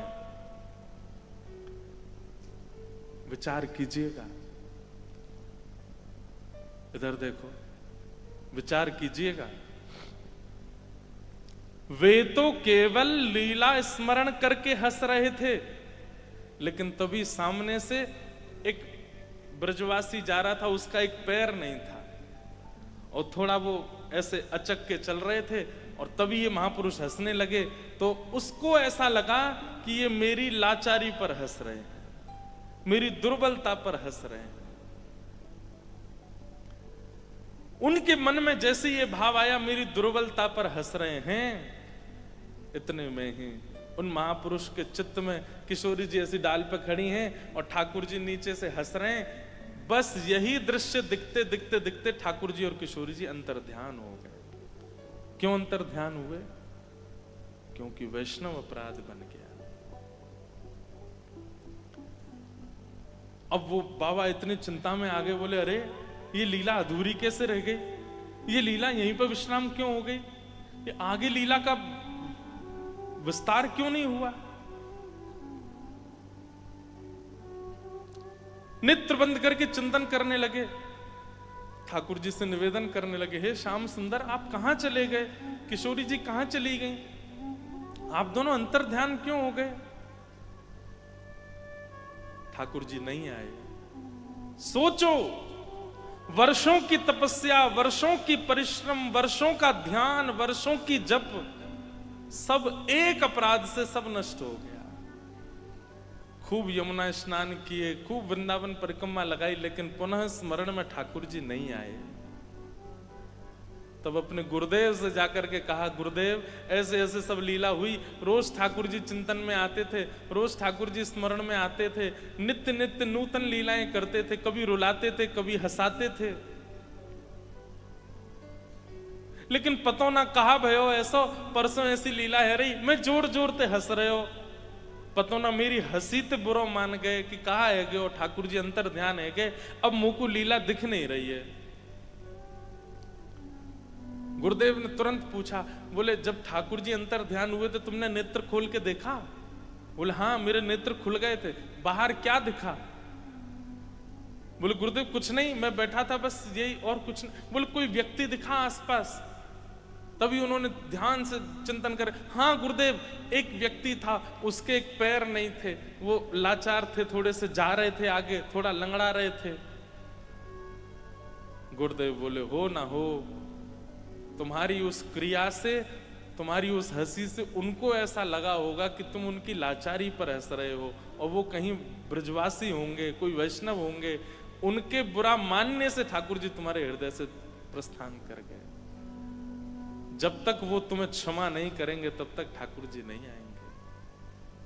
क्या करूं गुरुदेव? बोले भंडारा करो, सबको निमंत्रण दो, और जितने वैष्णव आए, इसके दो ही उपाय हैं, या तो जिसके प्रति अपराध बना है वो तुम्हें क्षमा करे, और यदि वो तुम्हें अब नहीं मिल सकते हैं तो उनके बदले कम से कम 100 महापुरुष तुमको क्षमा करें, तब जाकर के वैष्णव अपराध दूर होगा।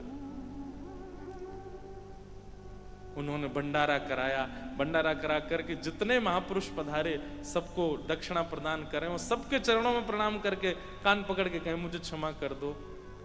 और जैसे ही वो कहें क्षमा कर दो तो महापुरुष, अरे तुमने कुछ किया ही नहीं, क्षमा क्यों मांगते हो, इधर आओ। सब लोग अपने हृदय से लगा में उनको क्षमा करते गए। जब 100 वैष्णवों को प्रणाम करके क्षमा मांगी, और क्षमा मांग करके गुरुदेव को जाके कहा कि मैंने भंडारा किया, सबसे क्षमा मांगी, बोले अब जाओ यमुना स्नान करो, ब्रजरज लगाओ, नेत्र बंद करके देखो ठाकुर जी दिखते हैं कि नहीं। जैसे ही जाकर के स्नान करके रज लगा के ध्यान में बैठे, तुरंत क्या लीला प्रकट हुई कि ठाकुर जी नीचे खड़े खड़े हंस रहे हैं और किशोरी जी ऐसे डाल पर खड़ी हैं। पुनः वही लीला वहीं से प्रकट हो गई। अनुनय विनय करने लगे, हे ठाकुर जी किशोरी जी को नीचे बुलाओ। किशोरी जी बोले एक बार नीचे उतारो, तुम्हें बताऊंगी मैं। जैसे ही ठाकुर जी ने किशोरी जी नीचे उतारी, अब यहां तो ठाकुर जी डाल पकड़ के नीचे कर रहे थे, किशोरी जी ने देखी दोनों हाथ इनके व्यस्त हैं, इतने में ही यहाँ कमर में बंधी वही वंशी निकाल करके किशोरी जी भाज गई वहां से। अब ठाकुर जी पीछे पीछे डोल रहे, हे श्यामाजू मेरी वंशी दे दो, हे किशोरी जी मेरी वंशी दे दो। या वंशी मोरे प्राण बसत हैं, या बंशी मोरे प्राण बसत है, सो बंशी गई चोरी, सो बंशी गई चोरी। अब राधे रानी, राधे रानी दे डारो बंशी मोरी। अब राधे रानी, राधे रानी दे डारो बंशी मोरी। आहा, वो महापुरुष इतने प्रसन्न हो गए कि अब मेरे चिंतन में पुनः ठाकुर जी आ गए। तब से उन्होंने नियम बना लिया, वो इतने एकांत में बैठ करके भजन करने लगे कि कहीं मानसी में वो हंस भी रहे हो तो सामने से कोई देख ना लेवे, और कहीं ये ना विचार कर ले कि मुझ पे हंस रहे हैं। क्यों? क्योंकि वैष्णव अपराध एकमात्र ऐसा है जिसके कारण आपकी भक्ति की क्षति होती है, आपके भाव की क्षति होती है, आपकी स्मृति की, स्मरण की क्षति होती है। पहले आप कथा सुनते थे, बहुत मन लगता था, लेकिन आजकल आपको नींद आने लग जाती है। इसका मतलब क्या है? कोई वैष्णव अपराध बना हुआ है आपसे। पहले आपका नाम जप बहुत बढ़िया चलता था, लेकिन आजकल आपको नाम जप में आलस आने लग गया है, ठाकुर जी की सेवा में आलस आने लग गया है। इसका मतलब कोई वैष्णव अपराध बना है आपसे। पहले ठाकुर जी की भोग सामग्री बहुत बढ़िया सिद्ध करते थे, लेकिन अब कभी चीनी ज्यादा हो जाती, कभी नमक तेज हो जाए, कभी मिर्ची तेज हो जाए, कोई वैष्णव अपराध बना है आपसे। इसीलिए सेवा में विघ्न आ रहा है। और सेवा में विघ्न तो चलो कई बार ऐसे ही आ जाते हैं, पर आपकी स्मरण भक्ति में यदि विघ्न आ रहा है तो इसका मतलब है कोई वैष्णव अपराध आपसे बना है। इसलिए स्मरण भक्ति का परहेज है, कोई वैष्णव अपराध ना बने। सब वैष्णवों के आगे हाथ जोड़ा करो, सबसे प्रार्थना किया करो, और बोल के जाके नहीं कहना कि हमें क्षमा करो, दूर से ही उनके चरणों में प्रणाम निवेदन करके हमें क्षमा कर दीजिए, हमसे कोई वैष्णव अपराध ना बन जाए। ठाकुर जी से ठाकुर जी को मांगना, ठाकुर जी से धाम मांगना, ठाकुर जी, ये तो बहुत आगे की बात है। उससे पहले बहुत पवित्रताएं मांगनी है ठाकुर जी से।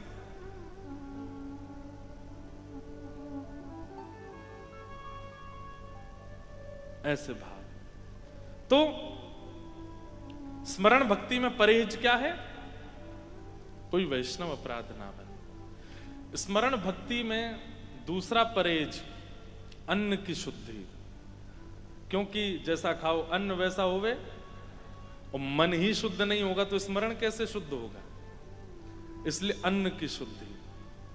केवल वो पाना है जो ठाकुर जी को भोग लगता है, जो ठाकुर जी को निवेदित नहीं हो सकता उसका आस्वादन नहीं करना है।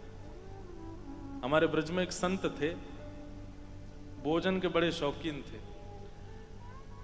जब अपने गुरुदेव से दीक्षा ली उन्होंने, तो गुरुदेव से कहा, गुरुदेव मुझे कुछ आज्ञा दे दो। तो गुरु जी ने भी ऐसी आज्ञा दी। बोले क्या? बोले केवल रोटी मठा से पाओगे आज के बाद, वो भी भिक्षा लेके। संत के तो हाथ पांव, वो जो नए नए संत बने थे हाथ पांव कांप गए उनके। बोले गुरुजी और जो चाहो कह दो, भोजन का तो कम से कम ये बोल दो कि बढ़िया पाया करूं मैं, बढ़िया पनीर की सब्जी बने, गड्ढे की सब्जी बने, मिर्ची बड़ा बने। जोधपुर का मिर्ची बड़ा।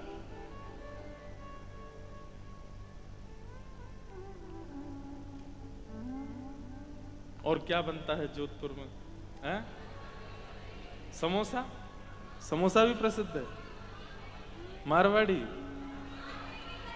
देखो महाराज जी कितने चटोरे आते हैं कथा में। एक से एक जानकार हैं सबरे। एक बात कहें, बारात में सजने की सबसे ज्यादा छूट दो ही को होती है, दुल्हा और दुल्हन को। अब बेचारी दुल्हन का तो मेकअप है 500 रुपए वाला, और जो उसके संग में सखियां खड़ी हैं वो 5-5 हजार का मेकअप करवा लें, तो ये तो अत्याचार है ना बेचारी के ऊपर। आपको प्रयास करना चाहिए कि आपकी अचकन, आपका स्वरूप दुल्हा से तो कम ही हो। कई बार ऐसा होता है कि दुल्हा बेचारा घोड़ी पे बैठा है, पर नीचे बारातियों में ही कोई इतनी जोर की शेरवानी पहन के आता, सब उसी को देखते रहते हैं। बोले दुल्हा तो नीचे डोल रहा है। एक बार महाराज जी, बताने वाली बात तो नहीं है, हमारी खुद की सबसे छोटी बहन, तीसरी वाली बहन जो है, उनके ब्याह में एक हमारे पिताजी के श्रोता हैं, पीछे पड़ गए। बोले महाराज जी की तो ड्रेस मैं बनाऊंगा मेरी। हमने कि भाई ऐसी कुर्ता धोती पहन लेंगे, हमको क्या है। बोले नहीं नहीं महाराज जी मैं बना के लाऊंगा। वो महाराज जी ऐसी अचकन बना के लाए कि हमारे जीजा जी फेल हमारे आगे। अब मैं पहन के जैसे ही निकला अपने कक्ष से बाहर, हमारी माता जी कहे लाला जी कहा कर रहे हो तू है? बेचारे दुल्हे राजा की इतनी ज्यादा कढ़ाई नहीं है कुर्ता में जितना तू पहन के घूम रहा है। मैंने कि एक बार राउंड तो मार के आऊंगा मैं सब जगह। और तो और दुल्हा ही बोल पड़े, बोले भैया जाते बढ़िया तू मेरी पहन मुझे अपनी दे दे। ये बात हम क्यों कह रहे हैं? चाहे रस का सुख हो, चाहे श्रृंगार का सुख हो, उसका अधिकार तो प्रिया प्रियतम को ही है। उसका अधिकार तो ठाकुर जी को है। उनका जितना हो सके सुंदर सुंदर प्रसाद बनाओ, सुंदर सुंदर उनका श्रृंगार करो, सुंदर से सुंदर उनका आवरण बनाओ, सुंदर से और फिर उस प्रसादी को अपने ऊपर धारण करो, उस प्रसादी को अपने ऊपर ले लो। जो भोग ठाकुर जी ने आरोगा उसको पालो। जैसे श्रृंगार किया हमारे महाराज जी, ऐसे श्रृंगार कर देते हैं, ठाकुर जी की प्रसादी अपने ऊपर धारण कर लो, वो तो ठीक है। पर कई लोग तो ठाकुर जी को भोग नहीं लग सकता वो भी पा रहे हैं, ठाकुर जी को जो श्रृंगार नहीं हो सकता वैसा श्रृंगार कर रहे हैं। ठाकुर जी को जो वस्त्र आभूषण जितने अच्छे ठाकुर जी को नहीं धराए उतने अच्छे स्वयं पहन के घूम रहे हैं। ये तो फिर ये भक्त का स्वरूप नहीं है। भक्त तो अपने ठाकुर जी को सजा धजा के खिला पिला के मस्त रखता है, स्वयं उनकी प्रसादी ग्रहण करता है। तो स्मरण भक्ति का दूसरा परहेज है अन्न की शुद्धि। वही पाना है जो ठाकुर जी को निवेदित हो सकता है। और जो ठाकुर जी को निवेदित नहीं हो सकता, ठाकुर जी को प्रसादी जिसकी नहीं हुई है, वो सेवन करने का अधिकार आपको नहीं है। यदि आप उसको करेंगे तो माफ कीजिएगा, श्रवण भक्ति, कीर्तन भक्ति, बाकी भक्ति आपकी पुष्ट होंगी, पर स्मरण भक्ति में आप निपुण नहीं हो पाओगे। स्मरण भक्ति की निपुणता के लिए तो अन्न की शुद्धि, वाचो वेगम, अपनी जीव पर थोड़ा सा लगाम लगाइए। और दूसरी बात, जो ठाकुर जी को निवेदित करते हैं हम वस्तु, ठाकुर जी को निवेदित करने से पहले वो वस्तु है, सामग्री है, पर निवेदित करने के बाद वो प्रसाद है। उसके प्रति वो सामग्री बुद्धि नहीं होनी चाहिए कि ये बेसन का लड़ुआ बहुत बढ़िया है, ये मिर्ची बड़ा बहुत अच्छा है, पराठा बहुत अच्छा है। नहीं, वो प्रसाद है। उसके प्रति अन्न और अन्य सामग्री की बुद्धि नहीं होनी चाहिए। इतनी सावधानी रखेंगे तब मन शुद्ध होगा और तब मन में स्मरण भक्ति प्रकट होगी।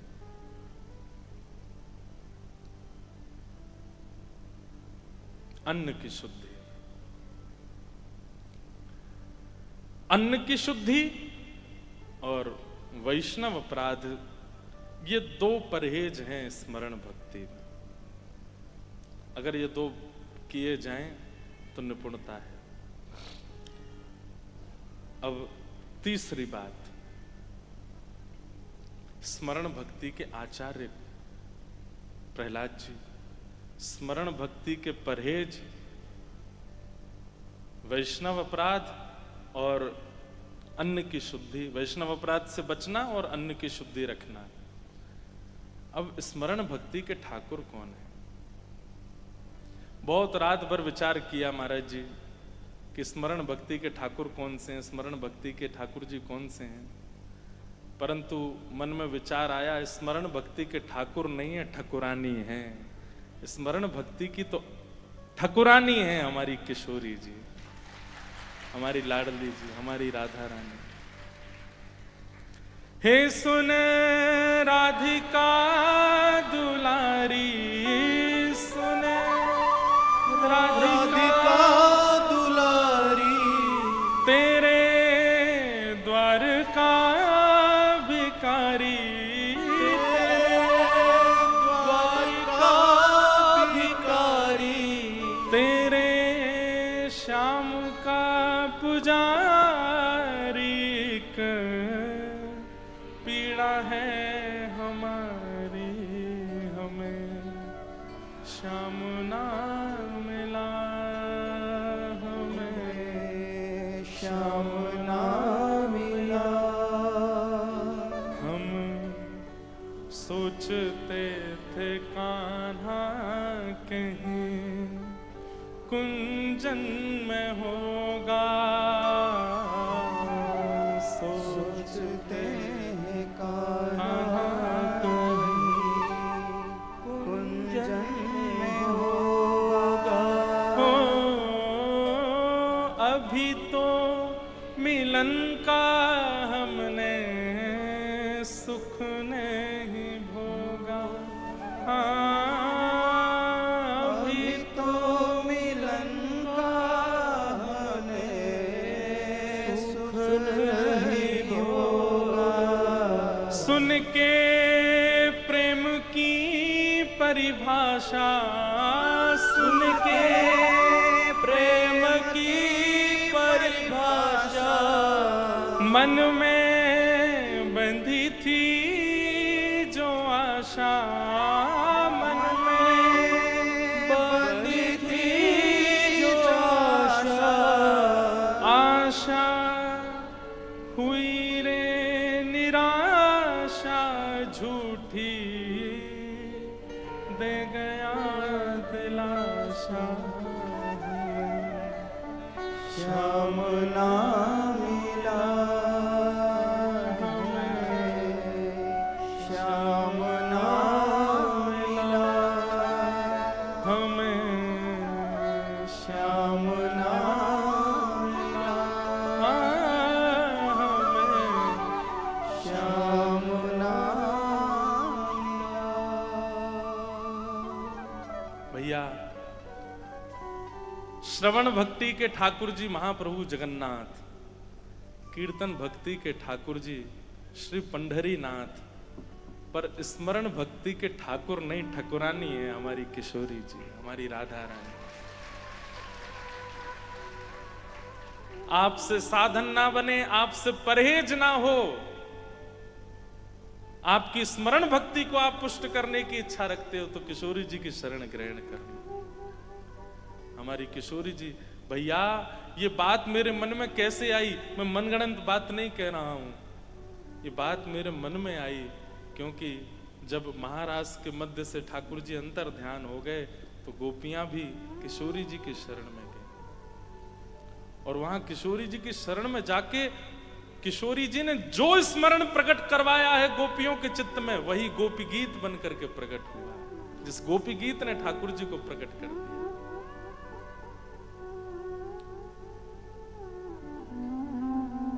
गोपियां क्या कर रही हैं?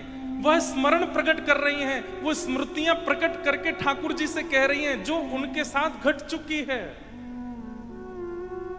और वही स्मरण जब गाया गया और गाते गाते गाते जब रुदन हुआ तभी श्याम सुंदर प्रकट हुए।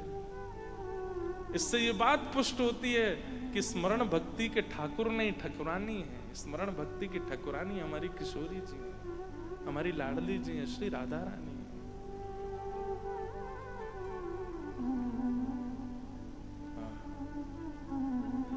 जयति तेऽधिकं जन्मना व्रजः शयत इंदिरा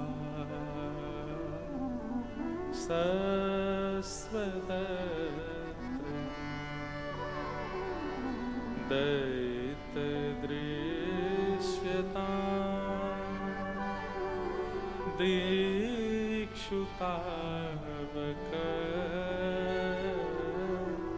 स्त्वैधृता सब स्वां विचिन्वते। अरे किशोरी जी का तो स्मरण ऐसा है कि जब उद्धव गए वृंदावन और सब गोपियां अपने अपने स्वप्न बता रही थी राधा रानी को, हे किशोरी जी, श्याम सुंदर जब ते वृंदावन ते गए हैं तब ते हमारे स्वप्न में कोई गोपी के पीछे पीछे दौड़ते नजर आमे, कोई गोपी की मटकी उठाते नजर आमे, कोई गोपी के घर माखन चोरी करते नजर आमे, कोई गोपी को श्रृंगार करते नजर आमे। सब गोपियां अपना स्वप्न बता रही हैं कि हमारे रात्रि स्वप्न में ठाकुर जी ऐसे आते हैं।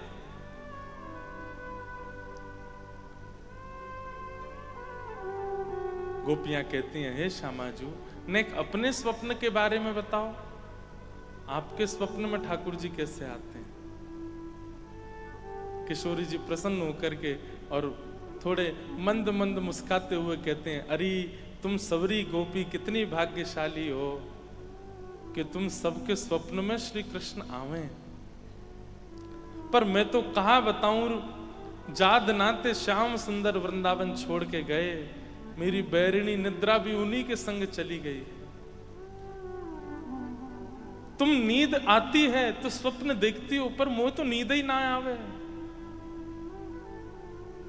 स्मरण भक्ति मतलब वो व्याकुल कर देती है, तब भोजन की इच्छा नहीं रहती, तब पान की इच्छा नहीं रहती, कुछ कहीं जाने की इच्छा नहीं होती, पर हम पा भी लेते हैं, हम खा भी लेते हैं, हम चले भी जाते हैं। इसका मतलब स्मरण भक्ति पुष्ट नहीं।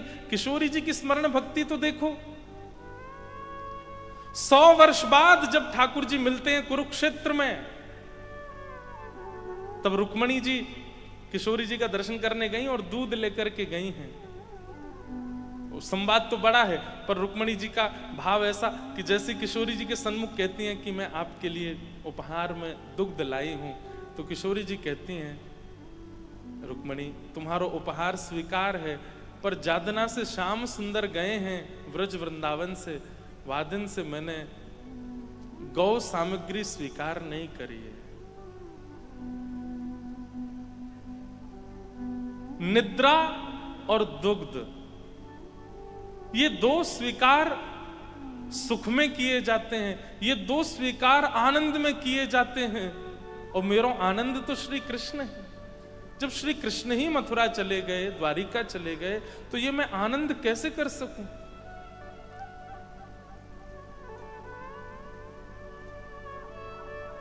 तभी रुक्मणी जी कहती हैं, हे किशोरी जी, ये दूध स्वयं द्वारिकाधीश ने आपके लिए भेजा है। जैसे ही सुनती हैं ठाकुर जी ने भेजा, तुरंत पात्र ले लेती हैं, मुख से लगा करके संपूर्ण दुग्ध का पान, आज 100 वर्ष बाद दुग्ध पान करती हैं, ठाकुर जी ने भेजा। और दूसरा प्रसंग आता है कि जब श्याम सुंदर मिलने के लिए आए ठाकुर जी से, प्रसंग बहुत वृहद हैं और बहुत अद्भुत हैं। मैं ज्यादा उसमें प्रवेश नहीं कर रहा हूं, केवल सांकेतिक रूप से कह रहा हूं। जैसे ही ठाकुर जी आते हैं ना किशोरी जी के शिविर में कुरुक्षेत्र में, तो यहां किशोरी जी बैठी हैं सब सखियों के साथ। ठाकुर जी को वृंदावन से गए 100 वर्ष हो चुके हैं,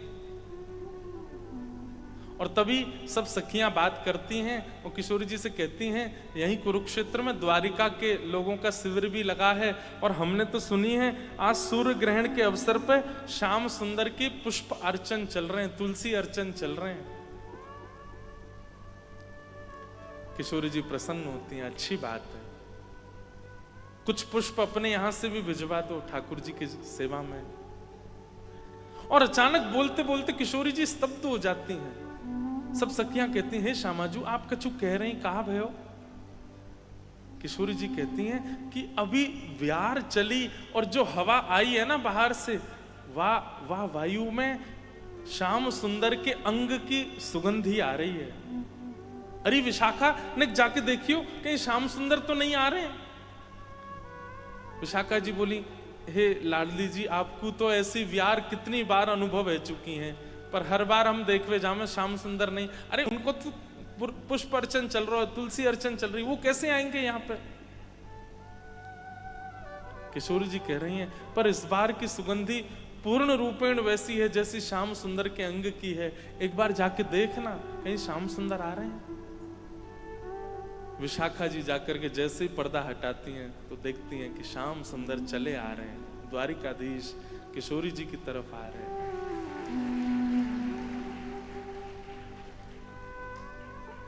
जैसे ही सन्मुख पधारे, किशोरी जी ने नेत्र नीचे कर लिए। सब सखियां स्तब्ध हो गई, अब क्या करें, क्या व्यवहार प्रकट करें, कैसे बोलें, क्या कुछ समझ नहीं पा रही हैं कोई भी। जिस सिंहासन पर किशोरी जी बैठी हैं, ठाकुर जी आकर के उसी सिंहासन से टेक लगा करके अपने मुकुट उतार करके और श्री किशोरी जी के चरणों पर हाथ रख करके बैठ जाते हैं। स्पर्श करते ही किशोरी जी का संपूर्ण अंग कंपायमान हो जाता है। किशोरी जी भी सिंहासन से नीचे आ जाती हैं, ठाकुर जी के बगल में बैठ जाती हैं, और ठाकुर जी कहते हैं, किशोरी जी इतने वर्ष बाद आप मिली हैं, देखेंगे नहीं मेरी ओर? किशोरी जी कह रही हैं कि तब के देखे श्याम सुंदर तो चित्त से अभी तक निकल नहीं पाए, अब अगर देखूंगी तो फिर आगे स्थिति कैसी होगी, या भैसे में नहीं देख रही। ठाकुर जी ने ठोड़ी पर हाथ रख के अपनी ओर मुख किया, और किशोरी जी जैसे ही ठाकुर जी को देखती हैं नेत्र सजल हो जाते हैं। थोड़ी देर तक निहारने के बाद किशोरी जी इशारा करती हैं, हे ललता विशाखा, श्रृंगार पेटिका लेके आओ। और श्रृंगार पेटी आते ही किशोरी जी ठाकुर जी का जो द्वारिकाधीश भेष में हैं, उन्हीं द्वारिकाधीश का अब ब्रज के नंदन के रूप में श्रृंगार करती हैं। वैसी कटकाचनी पहनाती हैं, वैसी गुंजा माला पहनाती हैं, कमल के हार पहनाती हैं, कानन में सुंदर मकराकृत कुंडल धारण कराती हैं, सिर से मुकुट उतार करके पाग बांधती हैं, पाग बांध करके मोती पधराती हैं, सिर पर मोरपिच्छ धारण कराती हैं, सुंदर चंदन से पत्रावली बना करके खूब सुंदर कपोल तक का श्रृंगार कर देती हैं। अपने सुंदर नेत्रों से अंजन लेकर के ठाकुर जी के नेत्रों में पधराती हैं। और वही द्वारिकाधीश जो थोड़ी देर पहले राजकीय वेशभूषा में दिख रहे थे, किशोरी जी के स्पर्श है तई अब फिर से नंद नंदन ब्रज और चंदन जैसे दिखने लगे, ब्रज के ठाकुर जी के रूप में प्रकट हो गए।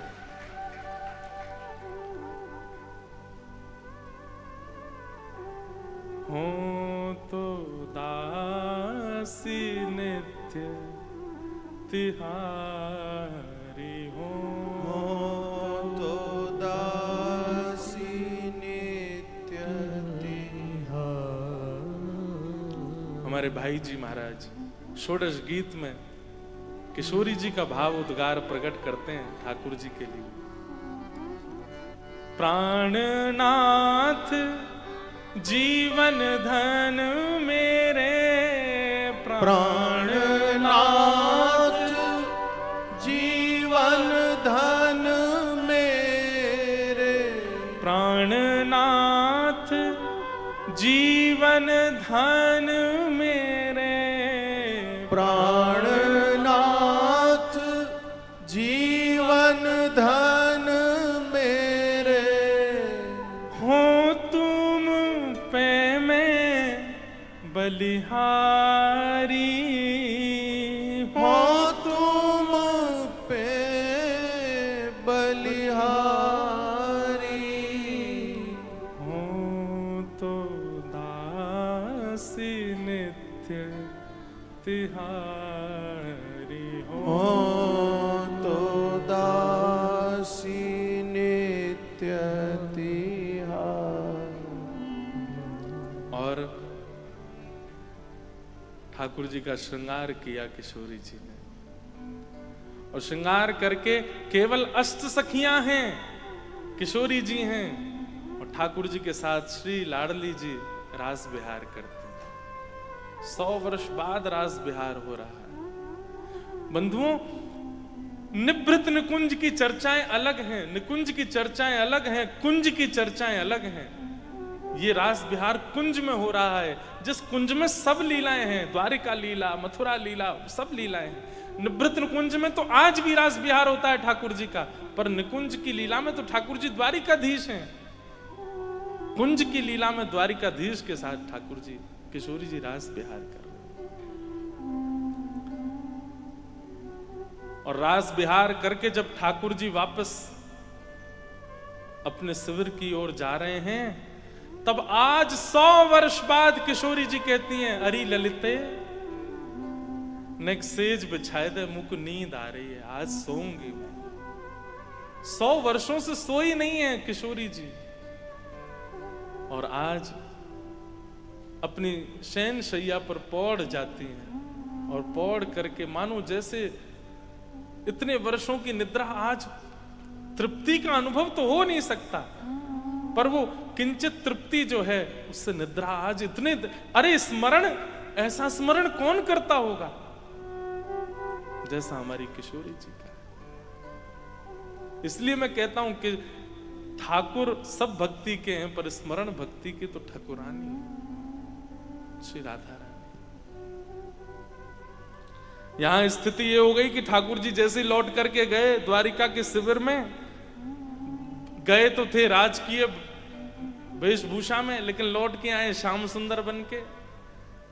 महाराज, आज तक रुक्मणी आदियों ने ठाकुर जी का राजाधिराज स्वरूप देखा था, लेकिन आज जैसे ही ब्रज के लाला को स्वरूप देखो है, आज रुक्मणी जी समझ गई कि ब्रज की गोपियां और श्री किशोरी जी क्यों ब्रज के श्री ठाकुर जी का स्वरूप बरहा पीड़म नटवर वपुः कर्णयो कर्णकारम विव्रत वासः कनक कपिसम वैजयंतीम च मालाम, उस स्वरूप पर इतनी आसक्ति क्यों है सबकी, आज देख लिया किशोरी जी। रुक्मणी जी ने वो दर्शन किया। ऐसी हमारी श्यामा जो, हमारी लाडली जो, निवृत्त निकुंज में तो एक क्षण के लिए भी ठाकुर जी से दूर नहीं होती, निकुंज में भी दूर नहीं होती, पर कुंज में तो जगत लीला है ना, उस जगत लीला में तो द्वारिका जाते हैं ठाकुर जी, मथुरा जाते हैं, और ये वियोग संयोग की स्थिति बनती है। तो वहां स्मरण भक्ति की ठकुरानी है हमारी किशोरी जी, हमारी लाडली जी। इसलिए भैया स्मरण भक्ति यदि पुष्ट करनी है, मोहे तो भरोसो है तेरो रे किशोरी राधे, मोहे तो भरोसो है तेरो रे किशोरी राधे, मोहे तो भरोसो है तेरो रे किशोरी राधे, मोहे तो भरोसो है तेरो ही किशोरी राधे। हाँ मोहे तो भरोसो है तेरो री किशोरी राधे, मोहे तो भरोसो है तेरो री किशोरी राधे, मोहे तो भरोसो है तेरो री किशोरी राधे, मोहे तो भरोसो है तेरो ही किशोरी राधे, मोहे तो भरोसो है तेरो रे किशोरी राधे, मोहे तो भरोसो है तेरो ही किशोरी राधे। हमारे ब्रज में किशोरी जी के सन्मुख ये भाव गाते हैं, मुक्ति भुक्ति ना मांगत के बल, मुक्ति भुक्ति ना मांगत के।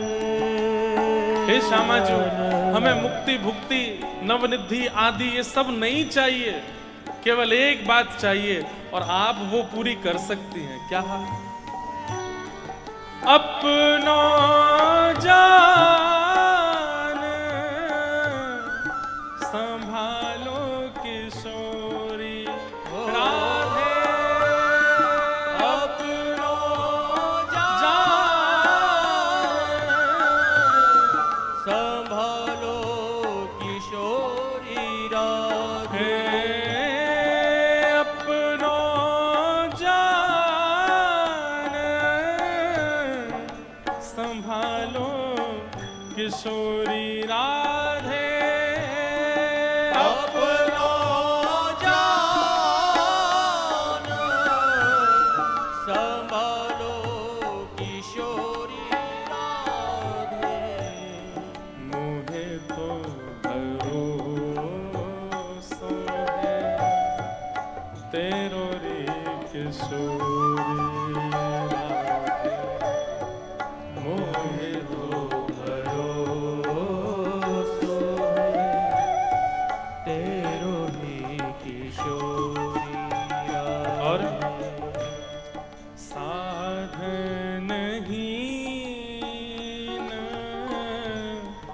दीनु में राधे,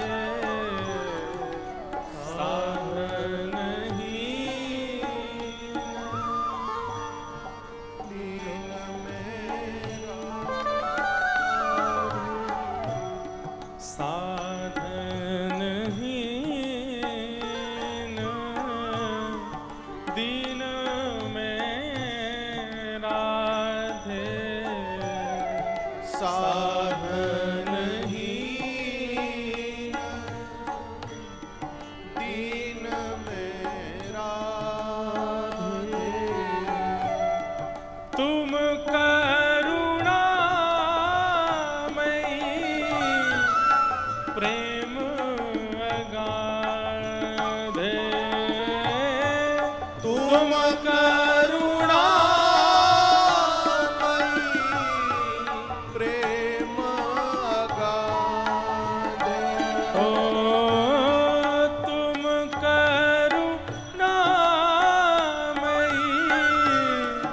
प्रेम अगाध तुम करुणामयी प्रेम अगाध मुझे तो भरोसा है तेरो रे किशोरी मोहे तो भरोसा तेरो ही किशोरी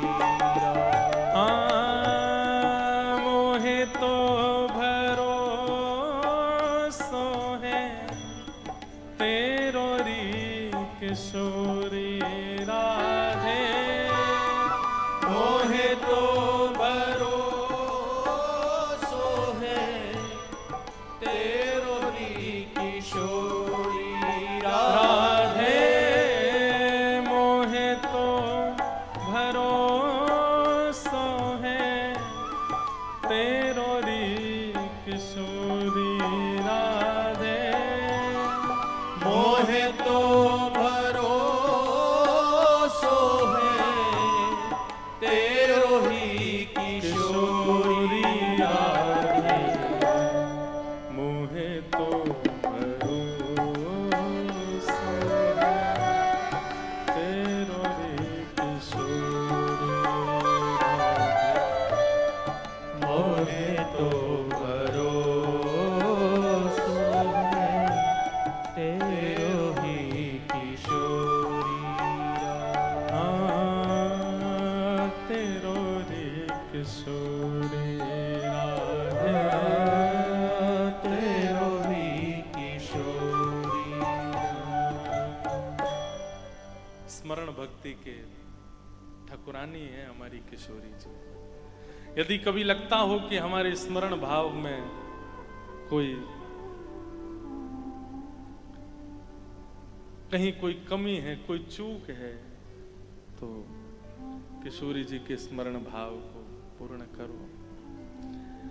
नवदा भक्ति के इन 3 श्रवणम कीर्तनम विष्णु स्मरणम पाद सेवनम अर्चनम वंदनम दास्यम सख्य आत्मनिवेदनम 3 भावों को कहने का अवसर मिला। आज स्मरण भक्ति के विषय में कुछ भाव कहे हैं, आप सब लोग उस पर ध्यान रखिएगा केंद्रित। और अभी जो शेष 6 भक्ति हैं उन पर चर्चा कल से मलुकपीठ वाले महाराज जी एवं हमारे श्री राधा कृष्ण जी महाराज करेंगे। आप सब लोग उसका श्रवण कीजिएगा। हमारे बाप जी महाराज के इस 50 वर्ष विरक्त वेश धारण महोत्सव को हम आप सब लोग मना रहे हैं। मुझे सेवा का अवसर मिला, उसके लिए महाराज जी को, बाप जी को बहुत बहुत धन्यवाद। और महाराज जी की आज्ञा तो थी कि आप पूर्ण 9 के ही बता जाओ, परंतु हम अधूरा ही छोड़ के जा रहे हैं ताकि पूरा करने दोबारा फिर से जोधपुर आवेंगे। आप सब लोगों को बहुत बहुत जय श्री कृष्ण। जोर से बोलो जय श्री कृष्ण, जय सिया राम, जय श्रीमन नारायण, राम जी राम, जय जय श्री राधे।